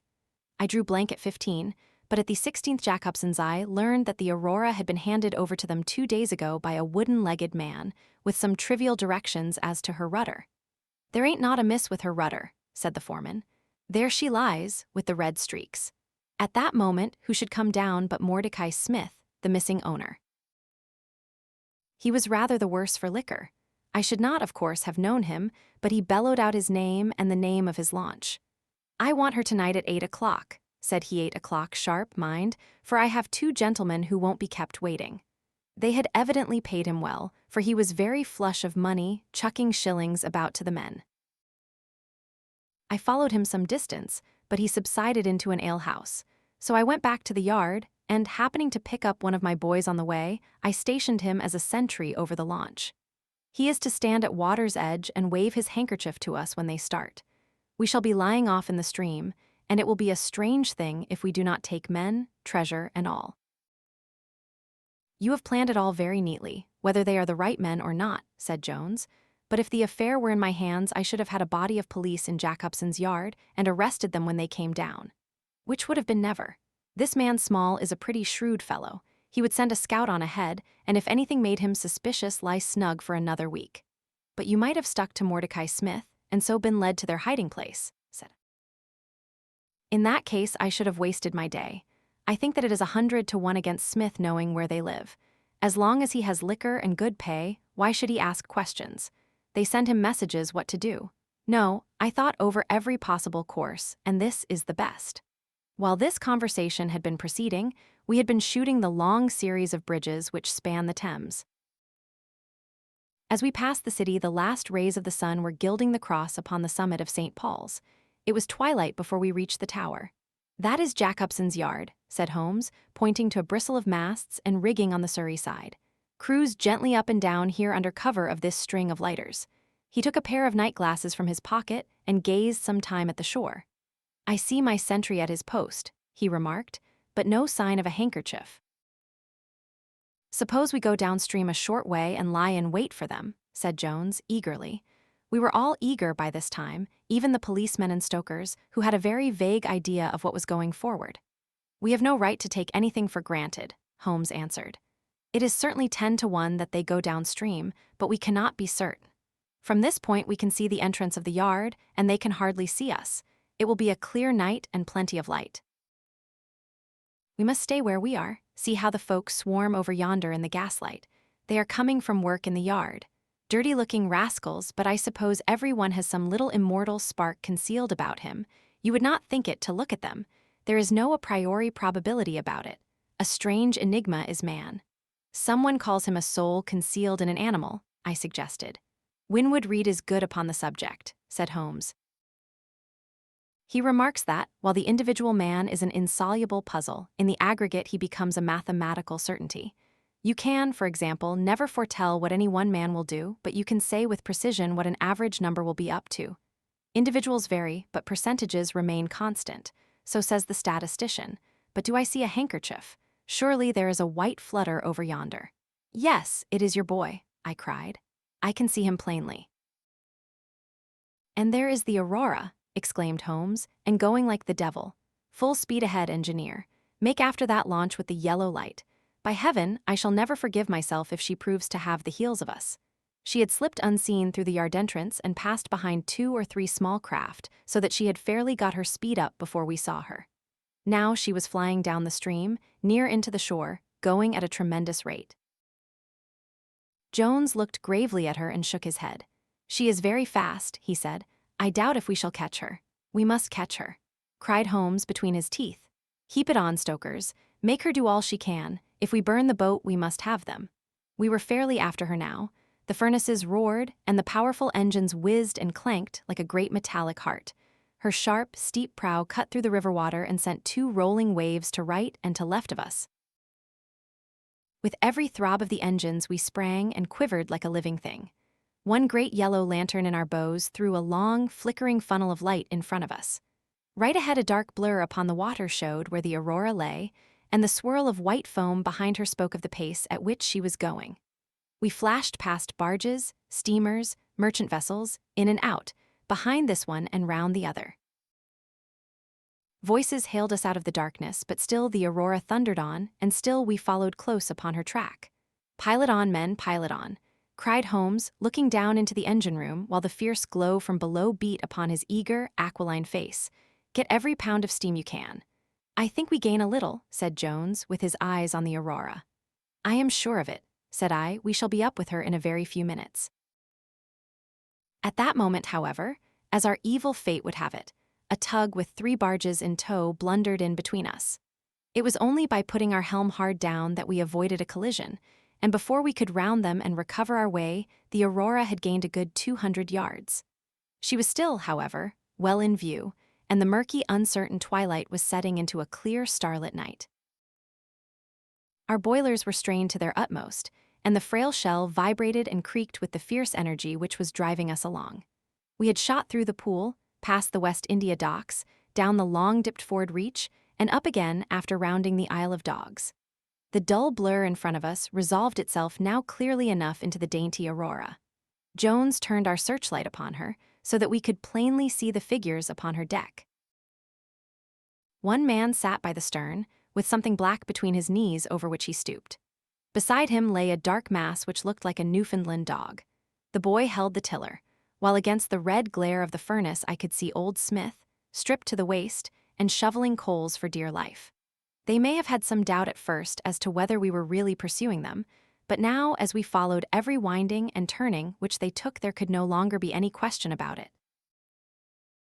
At Greenwich, we were about 300 paces behind them. At Blackwall, we could not have been more than 250. I have coursed many creatures in many countries during my checkered career, but never did sport give me such a wild thrill as this mad, flying manhunt down the Thames. Steadily we drew in upon them, yard by yard. In the silence of the night, we could hear the panting and clanking of their machinery. The man in the stern still crouched upon the deck, and his arms were moving as though he were busy, while every now and then he would look up and measure with a glance the distance which still separated us. Nearer, we came and nearer. Jones yelled to them to stop.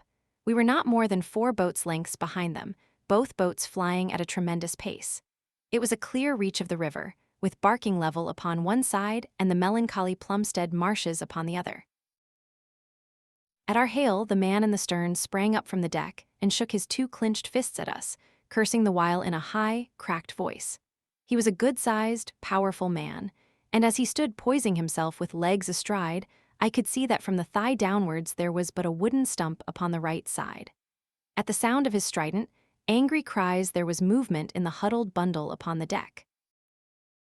It straightened itself into a little black man, the smallest I have ever seen, with a great, misshapen head and a shock of tangled, disheveled hair.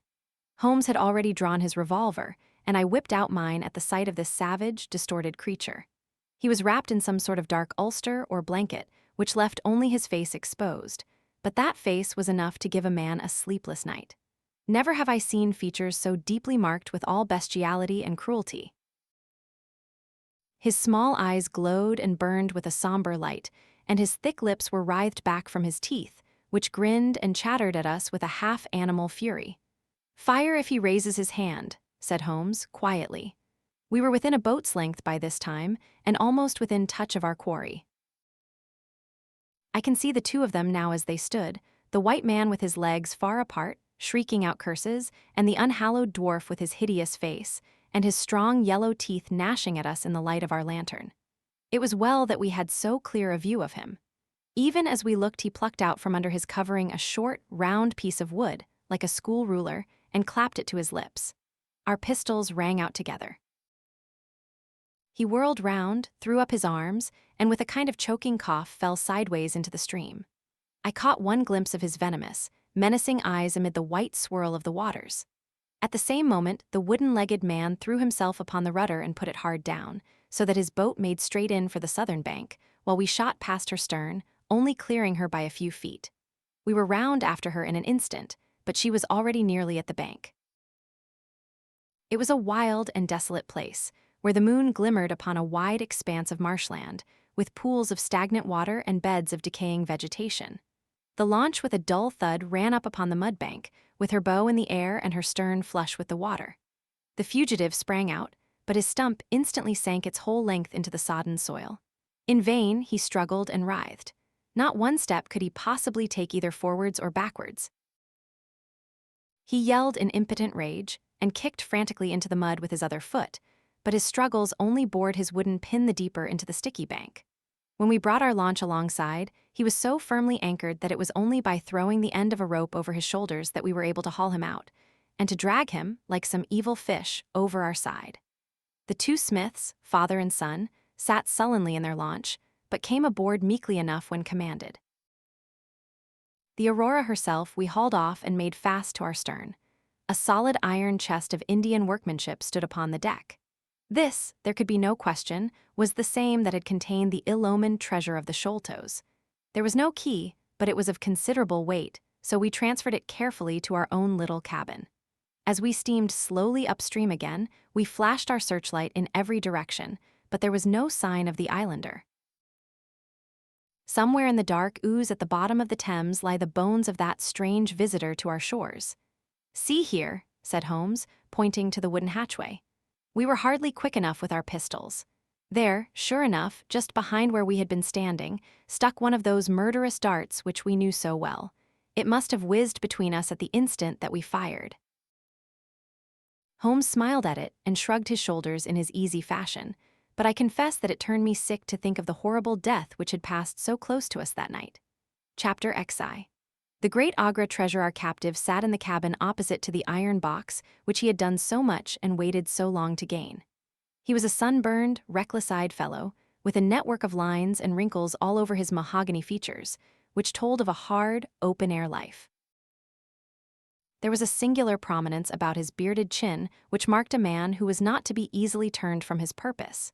His age may have been 50 or thereabouts, for his black, curly hair was thickly shot with gray. His face in repose was not an unpleasing one, though his heavy brows and aggressive chin gave him, as I had lately seen, a terrible expression when moved to anger. He sat now with his handcuffed hands upon his lap and his head sunk upon his breast, while he looked with his keen, twinkling eyes at the box which had been the cause of his ill-doings. It seemed to me that there was more sorrow than anger in his rigid and contained countenance. Once he looked up at me with a gleam of something like humor in his eyes. "Well, Jonathan Small," said Holmes, lighting a cigar, "I am sorry that it has come to this." "And so am I, sir," he answered frankly. "I don't believe that I can swing over the job. I give you my word on the book that I never raised hand against Mr. Sholto. It was that little hellhound Tonga who shot one of his cursed darts into him. I had no part in it, sir. I was as grieved as if it had been my blood relation. I welted the little devil with the slack end of the rope for it, but it was done, and I could not undo it again." "Have a cigar," said Holmes, "and you had best take a pull out of my flask, for you are very wet." How could you expect so small and weak a man as this black fellow to overpower Mr. Sholto and hold him while you were climbing the rope? You seem to know as much about it as if you were there, sir. The truth is that I hoped to find the room clear. I knew the habits of the house pretty well, and it was the time when Mr. Sholto usually went down to his supper. I shall make no secret of the business. The best defense that I can make is just the simple truth. Now, if it had been the old major, I would have swung for him with a light heart. I would have thought no more of knifing him than of smoking this cigar.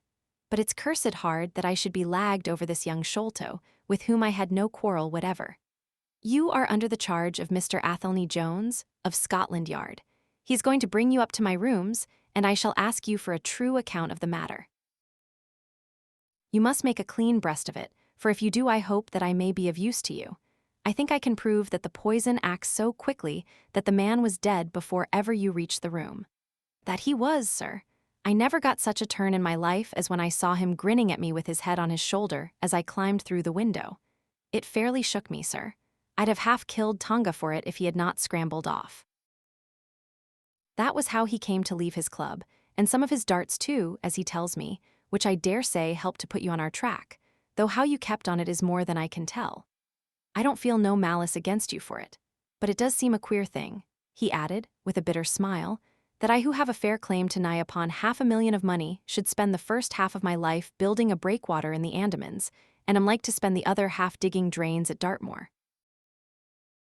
It was an evil day for me when first I clapped eyes upon the merchantage met and had to do with the Agra treasure, which never brought anything but a curse yet upon the man who owned it. To him it brought murder, to Major Sholto it brought fear and guilt, to me it has meant slavery for life." At this moment, Athelney Jones thrust his broad face and heavy shoulders into the tiny cabin. "Quite a family party," he remarked. "I think I shall have a pull at that flask, Holmes." "Well, I think we may all congratulate each other. Pity we didn't take the other alive, but there was no choice. I say, Holmes, you must confess that you cut it rather fine. It was all we could do to overhaul her." "All is well that ends well," said Holmes, "but I certainly did not know that the Aurora was such a clipper. Smith says she is one of the fastest launches on the river, and that if he had had another man to help him with the engines we should never have caught her. He swears he knew nothing of this Norwood business." "Neither he did," cried our prisoner, not a word. "I chose his launch because I heard that she was a flyer. We told him nothing, but we paid him well, and he was to get something handsome if we reached our vessel, the Esmeralda, at Gravesend, outward bound for the Brazils. Well, if he has done no wrong, we shall see that no wrong comes to him. If we are pretty quick in catching our men, we are not so quick in condemning them." It was amusing to notice how the consequential Jones was already beginning to give himself airs on the strength of the capture. From the slight smile which played over Sherlock Holmes's face, I could see that the speech had not been lost upon him. "We will be at Vauxhall Bridge presently," said Jones, "and shall land you, Dr. Watson, with the treasure box. I need hardly tell you that I am taking a very grave responsibility upon myself in doing this. It is most irregular, but of course an agreement is an agreement. I must, however, as a matter of duty, send an inspector with you since you have so valuable a charge. You will drive, no doubt." "Yes, I shall drive. It is a pity there is no key, that we may make an inventory first. You will have to break it open. Where is the key, my man?" "At the bottom of the river," said Small shortly. "Hum, there was no use your giving this unnecessary trouble. We have had work enough already through you. However, doctor, I need not warn you to be careful. Bring the box back with you to the Baker Street rooms. You will find us there, on our way to the station." They landed me at Vauxhall, with my heavy iron box, and with a bluff, genial inspector as my companion. A quarter of an hour's drive brought us to Mrs. Cecil Forrester's. The servant seemed surprised at so late a visitor. Mrs. Cecil Forrester was out for the evening, she explained, and likely to be very late. Miss Morstan, however, was in the drawing-room, so to the drawing-room I went, box in hand, leaving the obliging inspector in the cab. She was seated by the open window, dressed in some sort of white diaphanous material, with a little touch of scarlet at the neck and waist. The soft light of a shaded lamp fell upon her as she leaned back in the basket chair, playing over her sweet, grave face, and tinting with a dull, metallic sparkle the rich coils of her luxuriant hair. One white arm and hand drooped over the side of the chair, and her whole pose and figure spoke of an absorbing melancholy. At the sound of my footfall, she sprang to her feet, however, and a bright flush of surprise and of pleasure colored her pale cheeks. "I heard a cab drive up," she said. "I thought that Mrs. Forrester had come back very early, but I never dreamed that it might be you. What news have you brought me?" "I have brought something better than news," said I, putting down the box upon the table and speaking jovially and boisterously, though my heart was heavy within me. "I have brought you something which is worth all the news in the world. I have brought you a fortune." She glanced at Iron Box. "Is that the treasure, then?" she asked, coolly enough. "Yes, this is the great Agra treasure. Half of it is yours and half is Thaddeus Sholto's. You will have a couple of 100,000 each. Think of that, an annuity of £10,000.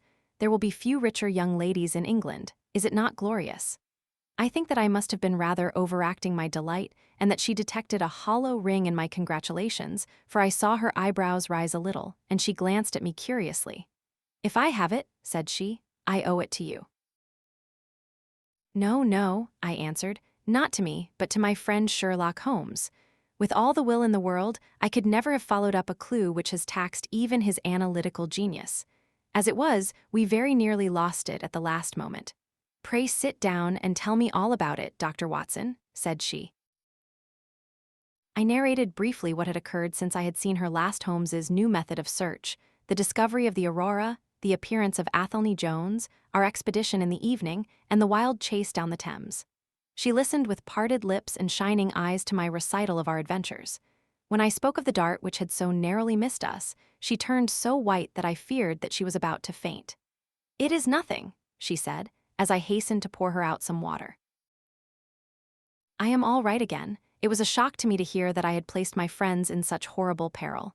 "That is all over," I answered.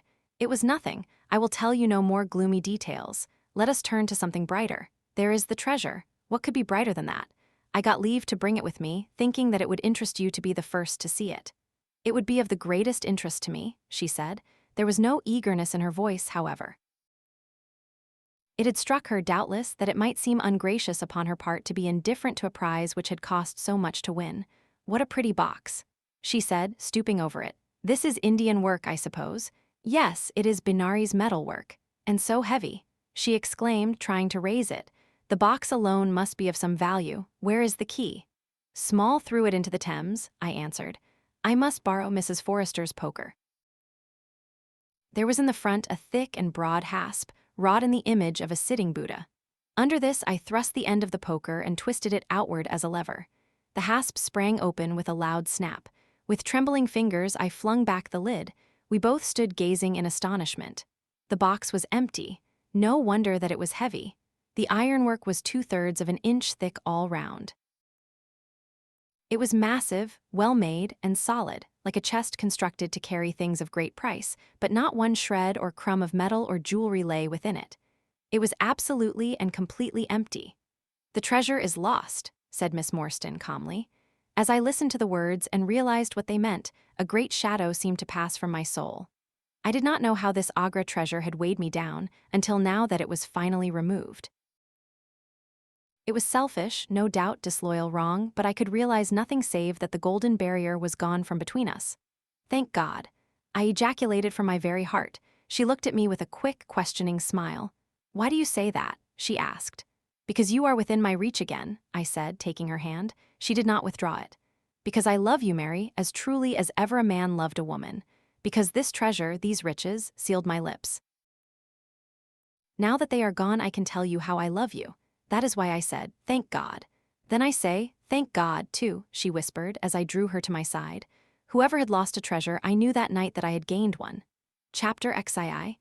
The strange story of Jonathan Small, a very patient man was that inspector in the cab, for it was a weary time before I rejoined him. His face clouded over when I showed him the empty box. "There goes the reward," said he gloomily. "Where there is no money, there is no pay. This night's work would have been worth a tenner each to Sam Brown and me if the treasure had been there." "Mr. Thaddeus Sholto is a rich man," I said. "He will see that you are rewarded, treasure or no." The inspector shook his head despondently, however. "It's a bad job," he repeated, "and so Mr. Athelney Jones will think." His forecast proved to be correct, for the detective looked blank enough when I got to Baker Street and showed him the empty box. They had only just arrived, Holmes, the prisoner, and he, for they had changed their plans so far as to report themselves at a station upon the way. My companion lounged in his armchair with his usual listless expression, while Small sat stolidly opposite to him with his wooden leg cocked over his sound one. As I exhibited the empty box, he leaned back in his chair and laughed aloud. "This is your doing, Small," said Athelney Jones, angrily. "Yes, I have put it away where you shall never lay hand upon it," he cried, exultantly. "It is my treasure, and if I can't have the loot, I'll take darned good care that no one else does. I tell you that no living man has any right to it, unless it is 3 men who are in the Andaman convict barracks and myself. I know now that I cannot have the use of it, and I know that they cannot. I have acted all through for them as much as for myself. It's been the sign of four with us always. Well, I know that they would have had me do just what I have done, and throw the treasure into the Thames rather than let it go to kith or kin of Sholto or of Morstan. It was not to make them rich that we did for Achmet. You'll find the treasure where the key is, and where little Tonga is. When I saw that your launch must catch us, I put the loot away in a safe place. There are no rupees for you this journey. You are deceiving us, Small, said Athelney Jones, sternly. If you had wished to throw the treasure into the Thames, it would have been easier for you to have thrown box and all. Easier for me to throw, and easier for you to recover, he answered, with a shrewd, sidelong look. The man that was clever enough to hunt me down is clever enough to pick an iron box from the bottom of a river. Now that they are scattered over 5 miles or so, it may be a harder job. It went to my heart to do it, though. I was half mad when you came up with us. However, there's no good grieving over it. I've had ups in my life, and I've had downs, but I've learned not to cry over spilled milk. This is a very serious matter, Small, said the detective. If you had helped justice, instead of thwarting it in this way, you would have had a better chance at your trial. Justice? Snarled the ex-convict. A pretty justice. Whose loot is this, if it is not ours? Where is the justice that I should give it up to those who have never earned it? Look how I have earned it. 20 long years in that fever-ridden swamp, all day at work under the mangrove tree, all night chained up in the filthy convict huts, bitten by mosquitoes, racked with ague, bullied by every cursed black-faced policeman who loved to take it out of a white man. That was how I earned the Agra treasure. And you talk to me of justice because I cannot bear to feel that I have paid this price only that another may enjoy it. I would rather swing a score of times, or have one of Tonga's darts in my hide, than live in a convict's cell and feel that another man is at his ease in a palace with the money that should be mine. Small had dropped his mask of stoicism, and all this came out in a wild whirl of words, while his eyes blazed, and the handcuffs clanked together with the impassioned movement of his hands. I could understand, as I saw the fury and the passion of the man, that it was no groundless or unnatural terror which had possessed Major Sholto when he first learned that the injured convict was upon his track. You forget that we know nothing of all this, said Holmes quietly. We have not heard your story, and we cannot tell how far justice may originally have been on your side. Well, sir, you have been very fair-spoken to me, though I can see that I have you to thank that I have these bracelets upon my wrists. Still, I bear no grudge for that. It is all fair and above board. If you want to hear my story, I have no wish to hold it back. What I say to you is God's truth, every word of it. Thank you. You can put the glass beside me here, and I'll put my lips to it if I am dry. I am a Worcestershire man, myself born near Pershore. I dare say you would find a heap of Smalls living there now if you were to look. I have often thought of taking a look round there, but the truth is that I was never much of a credit to the family, and I doubt if they would be so very glad to see me. They were all steady, chapel-going folk, small farmers, well-known and respected over the countryside, while I was always a bit of a rover. At last, however, when I was about 18, I gave them no more trouble, for I got into a mess over a girl, and could only get out of it again by taking the Queen's shilling and joining the 3D Buffs, which was just starting for India. I wasn't destined to do much soldiering, however. I had just got past the goose step and learned to handle my musket when I was fool enough to go swimming in the Ganges. Luckily for me, my company sergeant, John Holder, was in the water at the same time, and he was one of the finest swimmers in the service. A crocodile took me, just as I was halfway across, and nipped off my right leg as clean as a surgeon could have done it, just above the knee. What with the shock and the loss of blood, I fainted, and should have drowned if Holder had not caught hold of me and paddled for the bank. I was 5 months in hospital over it, and when at last I was able to limp out of it with this timber toe strapped to my stump, I found myself invalided out of the army and unfitted for any active occupation. I was, as you can imagine, pretty down on my luck at this time, for I was a useless cripple, though not yet in my 20th year. However, my misfortunes soon proved to be a blessing in disguise. A man named Ablewhite, who had come out there as an indigo planter, wanted an overseer to look after his coolies and keep them up to their work. He happened to be a friend of our colonel's, who had taken an interest in me since the accident. To make a long story short, the colonel recommended me strongly for the post, and as the work was mostly to be done on horseback, my leg was no great obstacle, for I had enough knee left to keep good grip on the saddle. What I had to do was to ride over the plantation, to keep an eye on the men as they worked, and to report the idlers. The pay was fair, I had comfortable quarters, and altogether I was content to spend the remainder of my life in indigo planting. Mr. Ablewhite was a kind man, and he would often drop into my little shanty and smoke a pipe with me, for white folk out there feel their hearts warm to each other as they never do here at home. Well, I was never in luck's way long. Suddenly, without a note of warning, the Great Mutiny broke upon us. 1 month India lay as still and peaceful, to all appearance, as Surrey or Kent. The next there were 200,000 black devils let loose, and the country was a perfect hell. Of course you know all about it. Gentlemen a deal more than I do, very like, since reading is not in my line. I only know what I saw with my own eyes. Our plantation was at a place called Mutra, near the border of the northwest provinces. Night after night, the whole sky was alight with the burning bungalows, and day after day, we had small companies of Europeans passing through our estate with their wives and children, on their way to Agra, where were the nearest troops. Mr. Ablewhite was an obstinate man. He had it in his head that the affair had been exaggerated, and that it would blow over as suddenly as it had sprung up. There he sat on his veranda, drinking whiskey pegs and smoking cheroots, while the country was in a blaze about him. Of course we stuck by him, I and Dawson, who, with his wife, used to do the bookwork and the managing. Well, one fine day the crash came. I had been away on a distant plantation, and was riding slowly home in the evening, when my eye fell upon something all huddled together at the bottom of a steep nullah. I rode down to see what it was, and the cold struck through my heart when I found it was Dawson's wife, all cut into ribbons and half eaten by jackals and native dogs. A little further up the road, Dawson himself was lying on his face, quite dead, with an empty revolver in his hand and 4 sepoys lying across each other in front of him. I reined up my horse, wondering which way I should turn, but at that moment I saw thick smoke curling up from Ablewhite's bungalow and the flames beginning to burst through the roof. I knew then that I could do my employer no good, but would only throw my own life away if I meddled in the matter. From where I stood, I could see hundreds of the black fiends, with their red coats still on their backs, dancing and howling round the burning house.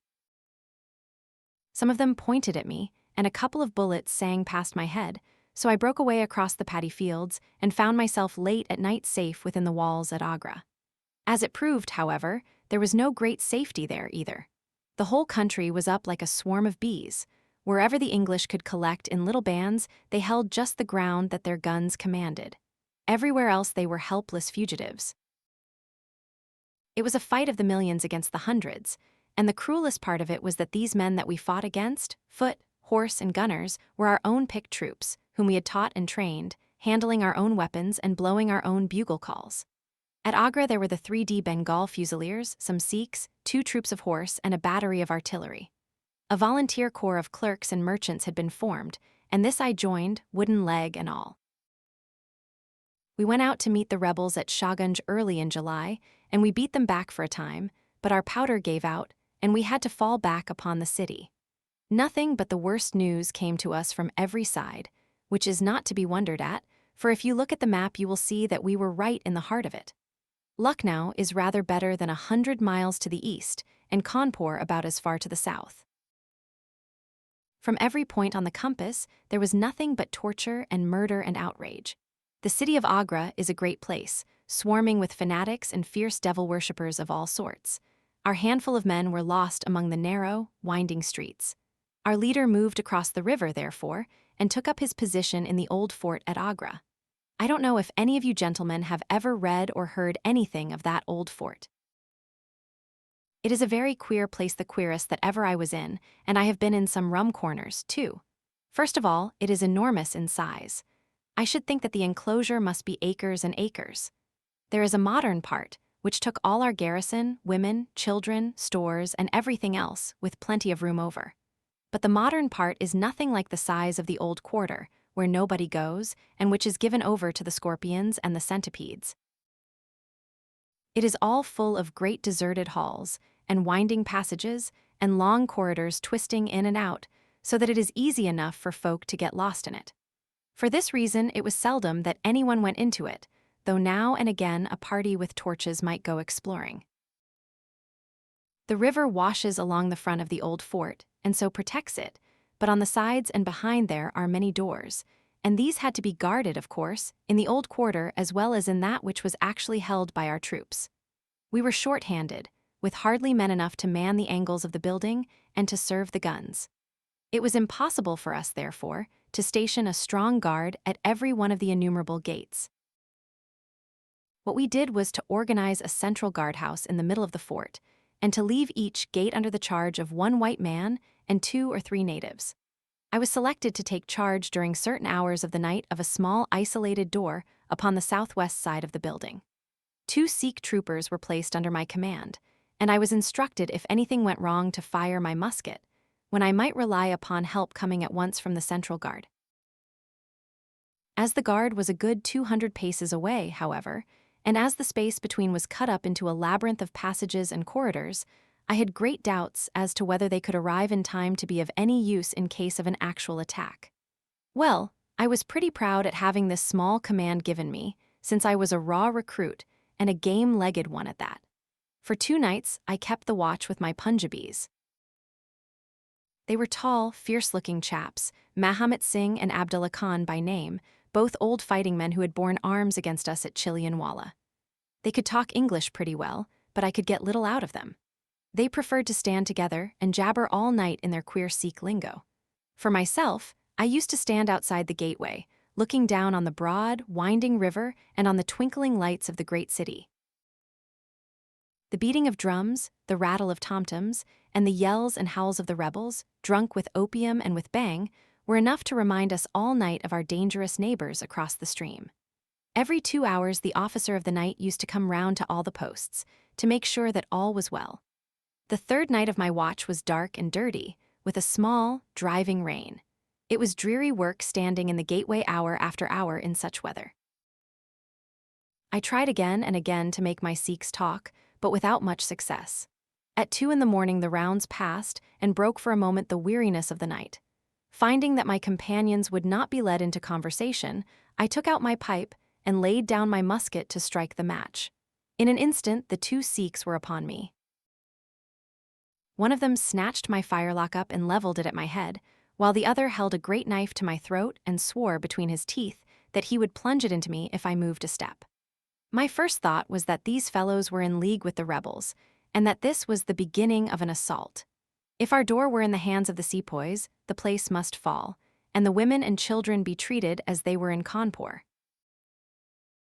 Maybe you gentlemen think that I am just making out a case for myself, but I give you my word that when I thought of that, though I felt the point of the knife at my throat, I opened my mouth with the intention of giving a scream, if it was my last one, which might alarm the main guard.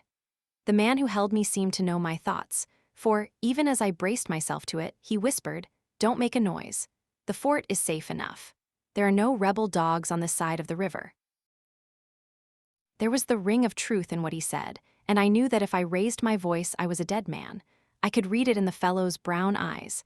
I waited, therefore, in silence to see what it was that they wanted from me. "Listen to me, Sahib," said the taller and fiercer of the pair, the one whom they called Abdullah Khan. "You must either be with us now, or you must be silenced forever. The thing is too great a one for us to hesitate. Either you are heart and soul with us on your oath on the cross of the Christians, or your body this night shall be thrown into the ditch, and we shall pass over to our brothers in the rebel army. There is no middle way. Which is it to be, death or life? We can only give you 3 minutes to decide, for the time is passing, and all must be done before the rounds come again." "How can I decide?" said I. "You have not told me what you want of me. But I tell you now that if it is anything against the safety of the fort, I will have no truck with it, so you can drive home your knife and welcome." "It is nothing against the fort," said he. "We only ask you to do that which your countrymen come to this land for. We ask you to be rich. If you will be one of us this night, we will swear to you upon the naked knife, and by the threefold oath which no Sikh was ever known to break, that you shall have your fair share of the loot. A quarter of the treasure shall be yours, we can say no fairer." "But what is the treasure then?" I asked. "I am as ready to be rich as you can be, if you will but show me how it can be done." "You will swear then," said he, by the bones of your father, by the honor of your mother, by the cross of your faith, to raise no hand and speak no word against us, either now or afterwards." "I will swear it," I answered, "provided that the fort is not endangered." "Then my comrade and I will swear that you shall have a quarter of the treasure, which shall be equally divided among the four of us." "There are but three," said I. "No, Dost Akbar must have his share. We can tell the tale to you while we await them. Do you stand at the gate, Mahomet Singh, and give notice of their coming. The thing stands thus, Sahib, and I tell it to you because I know that an oath is binding upon a Ferengi, and that we may trust you. Had you been a lying Hindu, though you had sworn by all the gods in their false temples, your blood would have been upon the knife and your body in the water. But the Sikh knows the Englishman, and the Englishman knows the Sikh. Hearken, then, to what I have to say. There is a Raja in the northern provinces who has much wealth, though his lands are small. Much has come to him from his father, and more still he has set by himself, for he is of a low nature and hoards his gold rather than spend it. When the troubles broke out, he would be friends both with the lion and the tiger, with the sepoy, and with the company's Raj. Soon, however, it seemed to him that the white men's day was come, for through all the land he could hear of nothing but of their death and their overthrow. Yet being a careful man, he made such plans that, come what might, half at least of his treasure should be left to him.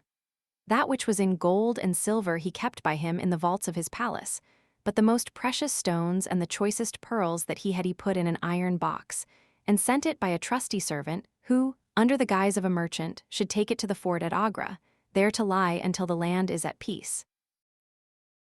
Thus, if the rebels won, he would have his money, but if the company conquered, his jewels would be saved to him.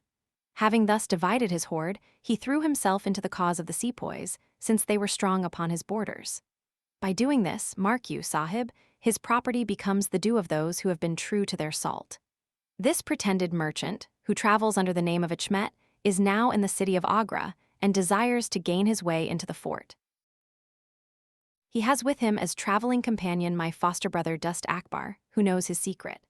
Dost Akbar has promised this night to lead him to a side postern of the fort, and has chosen this one for his purpose.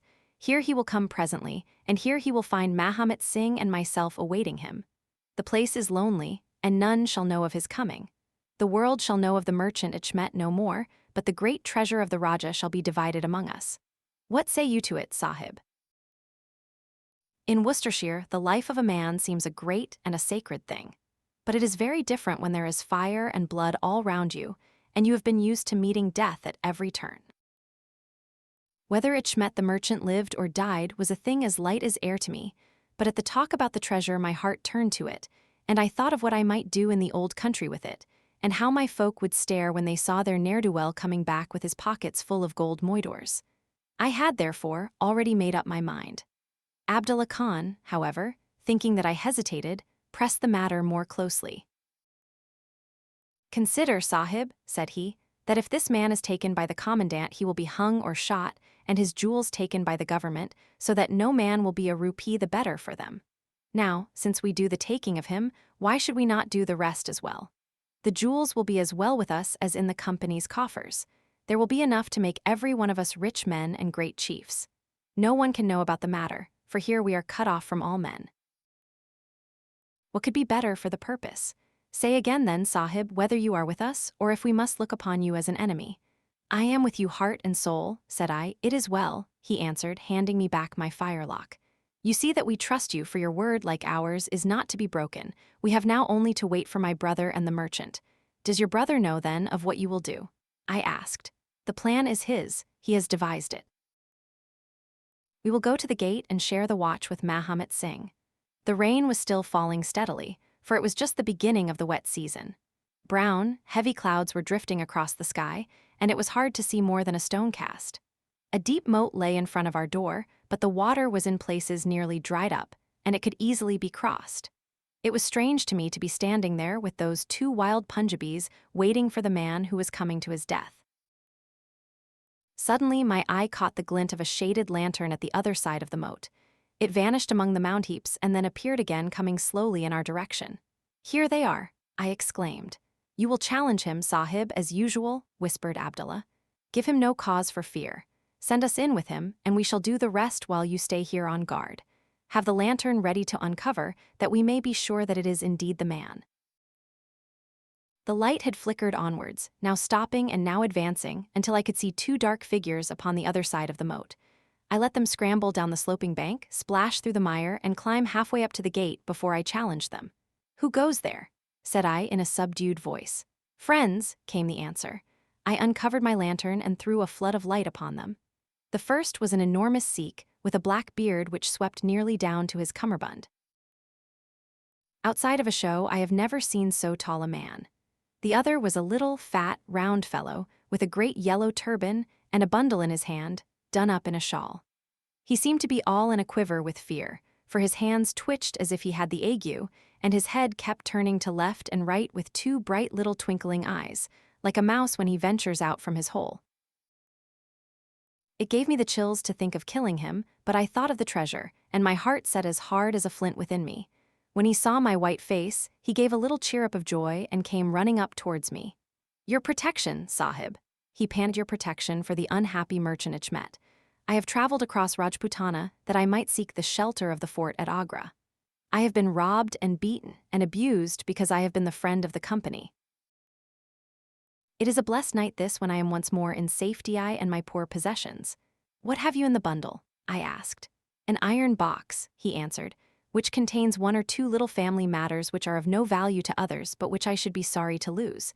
Yet I am not a beggar, and I shall reward you, young Sahib, and your governor also, if you will give me the shelter I ask." I could not trust myself to speak longer with them. The more I looked at his fat, frightened face, the harder did it seem that we should slay him in cold blood. It was best to get it over. "Take him to the main guard," said I. The two Sikhs closed in upon him on each side, and the giant walked behind, while they marched in through the dark gateway. Never was a man so compassed round with death. I remained at the gateway with the lantern. I could hear the measured tramp of their footsteps sounding through the lonely corridors. Suddenly it ceased, and I heard voices and a scuffle with the sound of blows. A moment later there came, to my horror, a rush of footsteps coming in my direction, with the loud breathing of a running man. I turned my lantern down the long, straight passage, and there was the fat man, running like the wind, with a smear of blood across his face, and close at his heels, bounding like a tiger, the great black-bearded Sikh, with a knife flashing in his hand. I have never seen a man run so fast as that little merchant. He was gaining on the Sikh, and I could see that if he once passed me and got to the open air, he would save himself yet. My heart softened to him, but again the thought of his treasure turned me hard and bitter. I cast my firelock between his legs as he raced past, and he rolled twice over like a shot rabbit. Ere he could stagger to his feet, the Sikh was upon him, and buried his knife twice in his side. The man never uttered moan nor moved muscle, but lay where he had fallen. I think myself that he may have broken his neck with the fall. You see, gentlemen, that I am keeping my promise. I am telling you every work of the business just exactly as it happened, whether it is in my favor or not. He stopped and held out his manacled hands for the whiskey and water which Holmes had brewed for him. For myself, I confess that I had now conceived the utmost horror of the man, not only for this cold-blooded business in which he had been concerned, but even more for the somewhat flippant and careless way in which he narrated it. Whatever punishment was in store for him, I felt that he might expect no sympathy from me. Sherlock Holmes and Jones sat with their hands upon their knees, deeply interested in the story, but with the same disgust written upon their faces. He may have observed it, for there was a touch of defiance in his voice and manner as he proceeded. "It was all very bad, no doubt," said he. "I should like to know how many fellows in my shoes would have refused a share of this loot when they knew that they would have their throats cut for their pains. Besides, it was my life or his when once he was in the fort.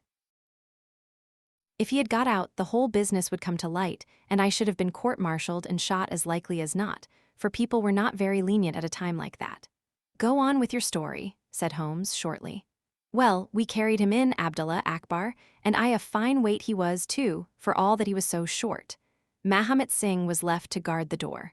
We took him to a place which the Sikhs had already prepared. It was some distance off, where a winding passage leads to a great empty hall, the brick walls of which were all crumbling to pieces. The earth floor had sunk in at one place, making a natural grave, so we left Achmet the merchant there, having first covered him over with loose bricks. This done, we all went back to the treasure. It lay where he had dropped it when he was first attacked. The box was the same which now lies open upon your table. A key was hung by a silken cord to that carved handle upon the top. We opened it, and the light of the lantern gleamed upon a collection of gems, such as I have read of and thought about when I was a little lad at Pershore. It was blinding to look upon them. When we had feasted our eyes, we took them all out and made a list of them. There were 143 diamonds of the first water, including one which has been called, I believe, the Great Mogul, and is said to be the second largest stone in existence. Then there were 97 very fine emeralds and 170 rubies, some of which, however, were small. There were 40 carbuncles, 210 sapphires, 61 agates, and a great quantity of beryls, onyxes, cat's eyes, turquoises, and other stones, the very names of which I did not know at the time, though I have become more familiar with them since. Besides this, there were nearly 300 very fine pearls, 12 of which were set in a gold coronet. By the way, these last had been taken out of the chest and were not there when I recovered it. After we had counted our treasures, we put them back into the chest and carried them to the gateway to show them to Mahomet Singh. Then we solemnly renewed our oath to stand by each other and be true to our secret. We agreed to conceal our loot in a safe place until the country should be at peace again, and then to divide it equally among ourselves. There was no use dividing it at present, for if gems of such value were found upon us it would cause suspicion, and there was no privacy in the fort nor any place where we could keep them.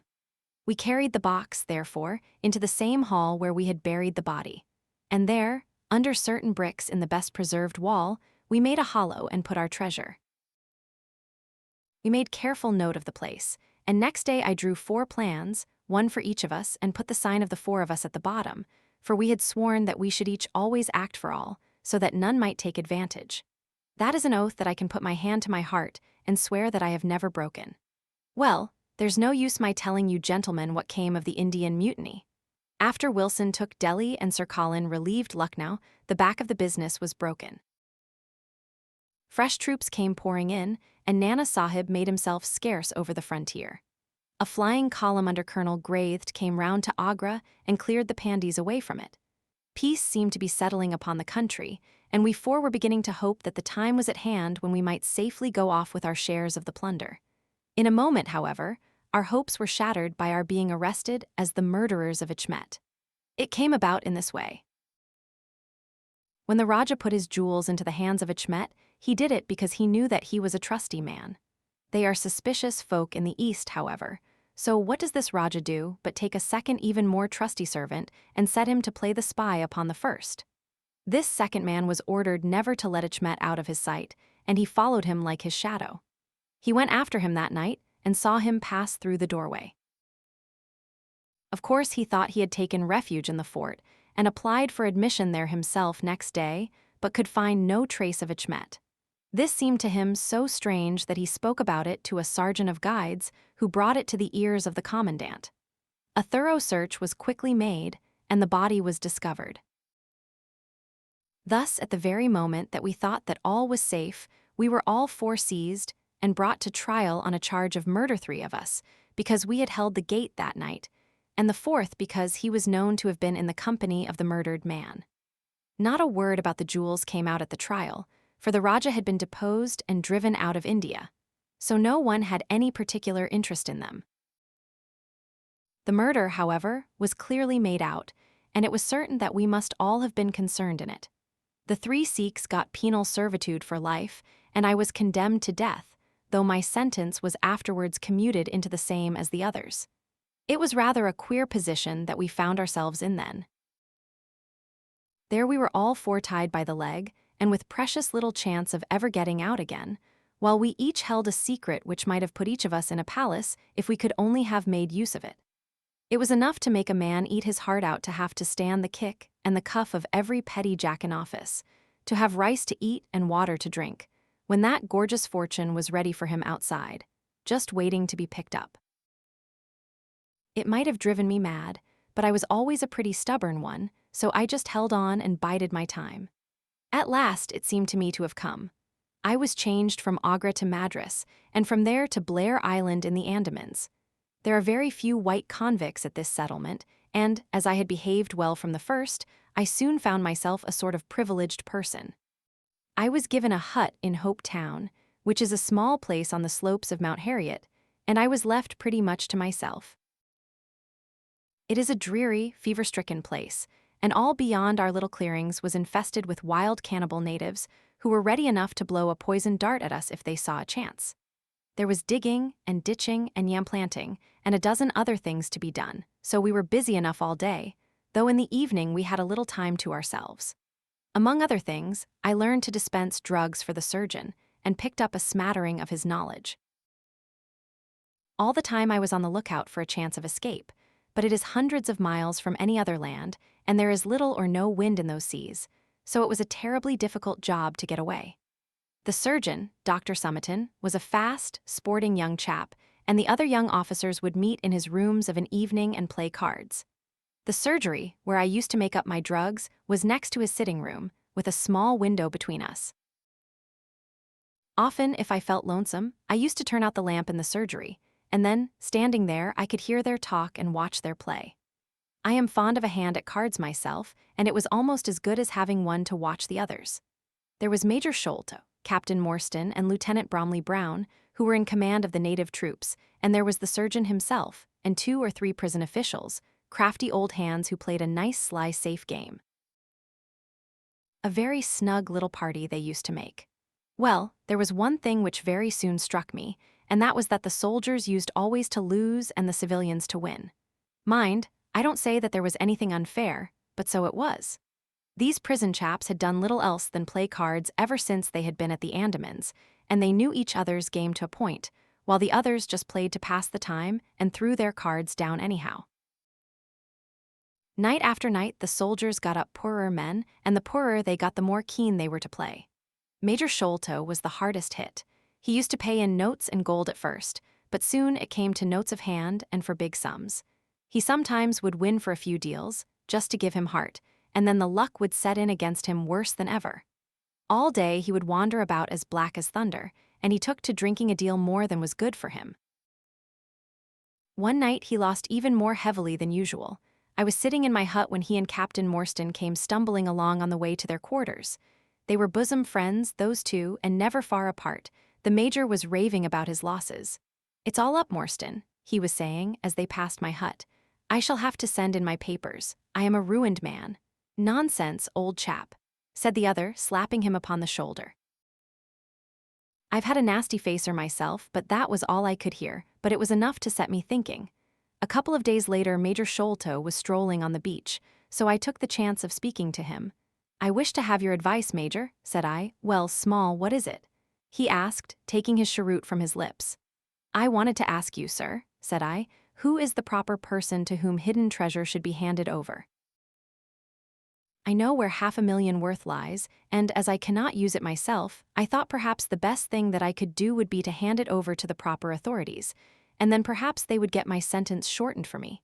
"$500,000, Small," he gasped, looking hard at me to see if I was in earnest. "Quite that, sir, in jewels and pearls.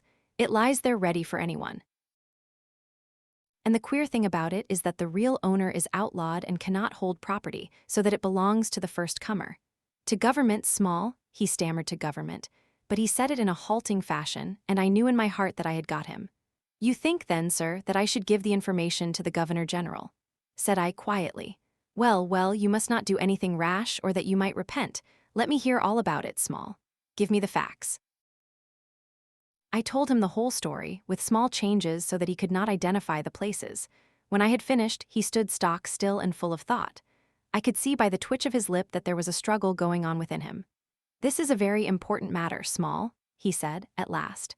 "You must not say a word to anyone about it, and I shall see you again soon."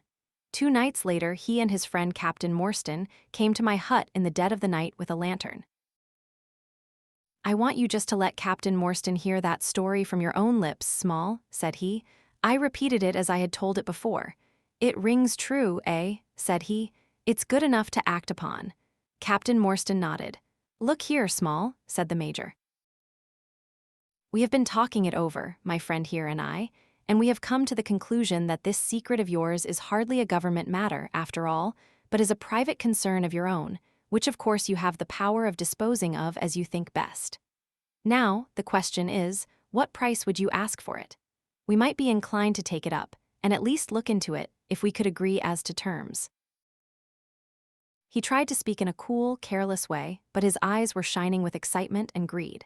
"Why, as to that, gentlemen," I answered, trying also to be cool but feeling as excited as he did, "there is only one bargain which a man in my position can make.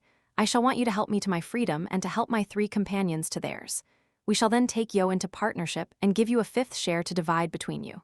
"Hum," said he, "a 5th share? That is not very tempting." "It would come to 50,000 apiece," said I, "but how can we gain your freedom? You know very well that you ask an impossibility." "Nothing of the sort," I answered. "I have thought it all out to the last detail. The only bar to our escape is that we can get no boat fit for the voyage and no provisions to last us for so long a time. There are plenty of little yachts and yawls at Calcutta or Madras which would serve our turn well. Do you bring one over? We shall engage to get aboard her by night, and if you will drop us on any part of the Indian coast, you will have done your part of the bargain." "If there were only one," he said. "None or all," I answered. "We have sworn it, the 4 of us must always act together." "You see, Morstan," said he, "Small is a man of his word. He does not flinch from his friend. I think we may very well trust him." "It's a dirty business," the other answered. "Yet, as you say, the money would save our commissions handsomely." "Well, Small," said the Major, "we must, I suppose, try and meet you. We must first, of course, test the truth of your story.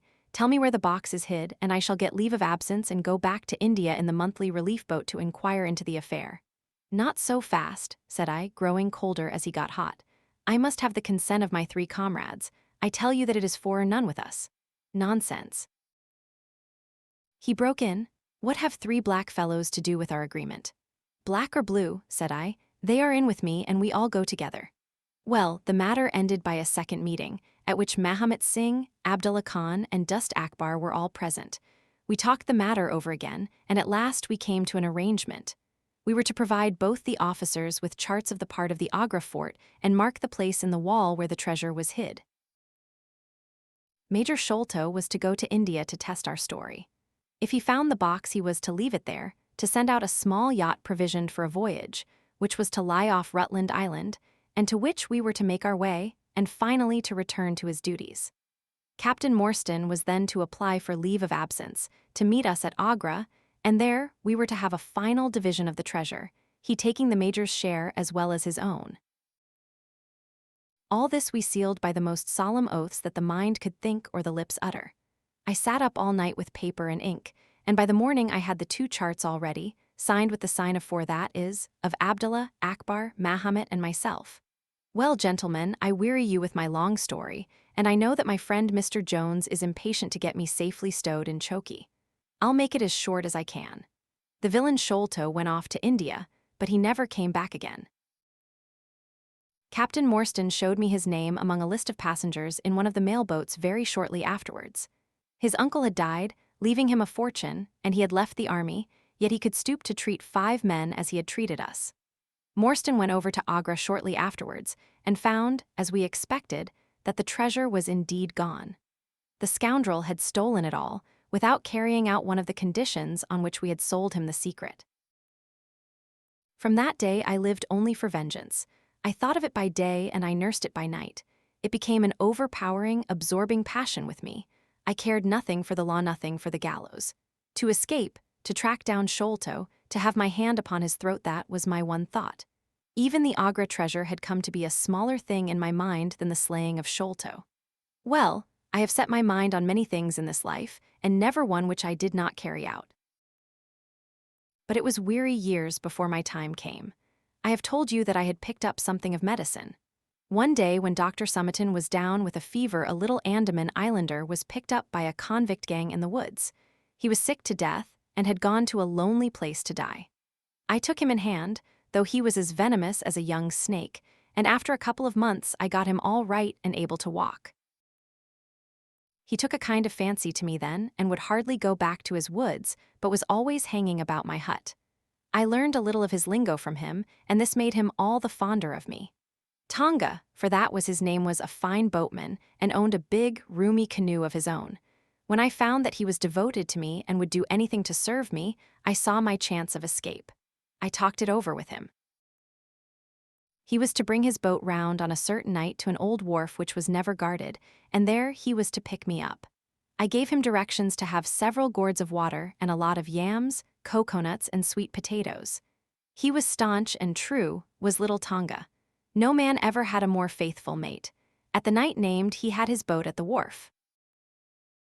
As it chanced, however, there was one of the convict guard down there, a vile Pathan who had never missed a chance of insulting and injuring me. I had always vowed vengeance, and now I had my chance. It was as if fate had placed him in my way that I might pay my debt before I left the island. He stood on the bank with his back to me and his carbine on his shoulder. I looked about for a stone to beat out his brains with, but none could I see. Then a queer thought came into my head and showed me where I could lay my hand on a weapon. I sat down in the darkness and unstrapped my wooden leg. With 3 long hops, I was on him. He put his carbine to his shoulder, but I struck him full and knocked the whole front of his skull in. You can see the split in the wood now where I hit him. We both went down together, for I could not keep my balance, but when I got up I found him still lying quiet enough. I made for the boat, and in an hour we were well out at sea. Tonga had brought all his earthly possessions with him, his arms and his gods. Among other things, he had a long bamboo spear and some Andaman coconut matting, with which I made a sort of sail. For 10 days we were beating about, trusting to luck, and on the 11th we were picked up by a trader which was going from Singapore to Jeddah with a cargo of Malay pilgrims. They were a rum crowd, and Tonga and I soon managed to settle down among them. They had one very good quality: they let you alone and asked no questions. Well, if I were to tell you all the adventures that my little chum and I went through, you would not thank me, for I would have you here until the sun was shining. Here and there we drifted about the world, something always turning up to keep us from London. All the time, however, I never lost sight of my purpose. I would dream of Sholto at night. 100 times I have killed him in my sleep. At last, however, some 3 or 4 years ago, we found ourselves in England. I had no great difficulty in finding where Sholto lived, and I set to work to discover whether he had realized the treasure or if he still had it. I made friends with someone who could help me. I name no names, for I don't want to get anyone else in a hole, and I soon found that he still had the jewels. Then I tried to get at him in many ways, but he was pretty sly and had always 2 prize fighters, besides his sons and his Kitmutger, on guard over him. One day, however, I got word that he was dying. I hurried at once to the garden, mad that he should slip out of my clutches like that, and looking through the window, I saw him lying in his bed, with his sons on each side of him. I'd have come through and taken my chance with the 3 of them, only even as I looked at him his jaw dropped, and I knew that he was gone. I got into his room that same night, though, and I searched his papers to see if there was any record of where he had hidden our jewels. There was not a line, however, so I came away, bitter and savage as a man could be. Before I left, I bethought me that if I ever met my Sikh friends again, it would be a satisfaction to know that I had left some mark of our hatred. So I scrawled down the sign of the 4 of us, as it had been on the chart, and I pinned it on his bosom. It was too much that he should be taken to the grave without some token from the men whom he had robbed and befooled. We earned a living at this time by my exhibiting poor Tonga at fairs and other such places as the Black Cannibal. He would eat raw meat and dance his war dance, so we always had a hatful of pennies after a day's work. I still heard all the news from Pondicherry Lodge, and for some years there was no news to hear, except that they were hunting for the treasure. At last, however, came what we had waited for so long. The treasure had been found. It was up at the top of the house, in Mr. Bartholomew Sholto's chemical laboratory. I came at once and had a look at the place, but I could not see how, with my wooden leg, I was to make my way up to it. I learned, however, about a trapdoor in the roof, and also about Mr. Sholto's supper hour. It seemed to me that I could manage the thing easily through Tonga. I brought him out with me with a long rope wound round his waist. He could climb like a cat, and he soon made his way through the roof, but, as ill luck would have it, Bartholomew Sholto was still in the room, to his cost. Tonga thought he had done something very clever in killing him, for when I came up by the rope I found him strutting about as proud as a peacock. Very much surprised was he when I made at him with the rope's end and cursed him for a little bloodthirsty imp. I took the treasure box and let it down, and then slid down myself, having first left the sign of the 4 upon the table, to show that the jewels had come back at last to those who had most right to them. Tonga then pulled up the rope, closed the window, and made off the way that he had come. I don't know that I have anything else to tell you. I had heard a waterman speak of the speed of Smith's launch, the Aurora, so I thought she would be a handy craft for our escape. I engaged with old Smith, and was to give him a big sum if he got us safe to our ship. He knew, no doubt, that there was some screw loose, but he was not in our secrets. All this is the truth, and if I tell it to you, gentlemen, it is not to amuse you, for you have not done me a very good turn, but it is because I believe the best defense I can make is just to hold back nothing. But let all the world know how badly I have myself been served by Major Sholto, and how innocent I am of the death of his son. A very remarkable account, said Sherlock Holmes. A fitting wind-up to an extremely interesting case. There is nothing at all new to me in the latter part of your narrative, except that you brought your own rope, that I did not know. By the way, I had hoped that Tonga had lost all his darts, yet he managed to shoot one at us in the boat. He had lost them all, sir, except the one which was in his blowpipe at the time. Ah, of course, said Holmes. I had not thought of that. Is there any other point which you would like to ask about? Asked the convict, affably. I think not, thank you, my companion answered. Well, Holmes, said Athelney Jones, you are a man to be humored, and we all know that you are a connoisseur of crime, but duty is duty, and I have gone rather far in doing what you and your friend asked me. I shall feel more at ease when we have our storyteller here safe under lock and key. The cab still waits, and there are 2 inspectors downstairs. I am much obliged to you both for your assistance. Of course you will be wanted at the trial. Good night to you. Good night, gentlemen both, said Jonathan Small. You first, Small, remarked the wary Jones as they left the room. I'll take particular care that you don't club me with your wooden leg, whatever you may have done to the gentleman at the Andaman Isles. Well, and there is the end of our little drama, I remarked, after we had sat some time smoking in silence. I fear that it may be the last investigation in which I shall have the chance of studying your methods. Miss Morstan has done me the honor to accept me as a husband in prospective. He gave a most dismal groan. I feared as much, said he. I really cannot congratulate you. I was a little hurt. Have you any reason to be dissatisfied with my choice? I asked. Not at all. I think she is one of the most charming young ladies I ever met, and might have been most useful in such work as we have been doing. She had a decided genius that way. Witness the way in which she preserved that Agra plan from all the other papers of her father. But love is an emotional thing, and whatever is emotional is opposed to that true cold reason which I place above all things. I should never marry myself, lest I bias my judgment. I trust, said I, laughing, that my judgment may survive the ordeal. But you look weary. Yes, the reaction is already upon me.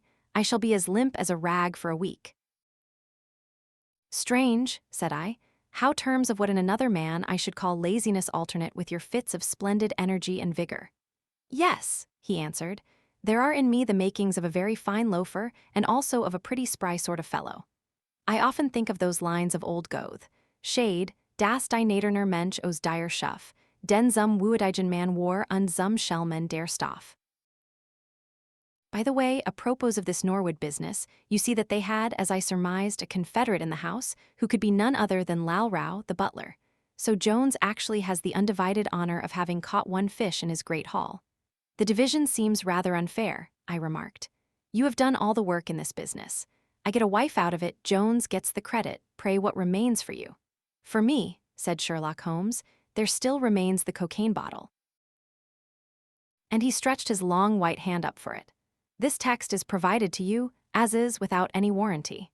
No warranties of any kind, expressed or implied, are made to you as to the text or any medium it may be on, including but not limited to warranties of merchantability or fitness for a particular purpose.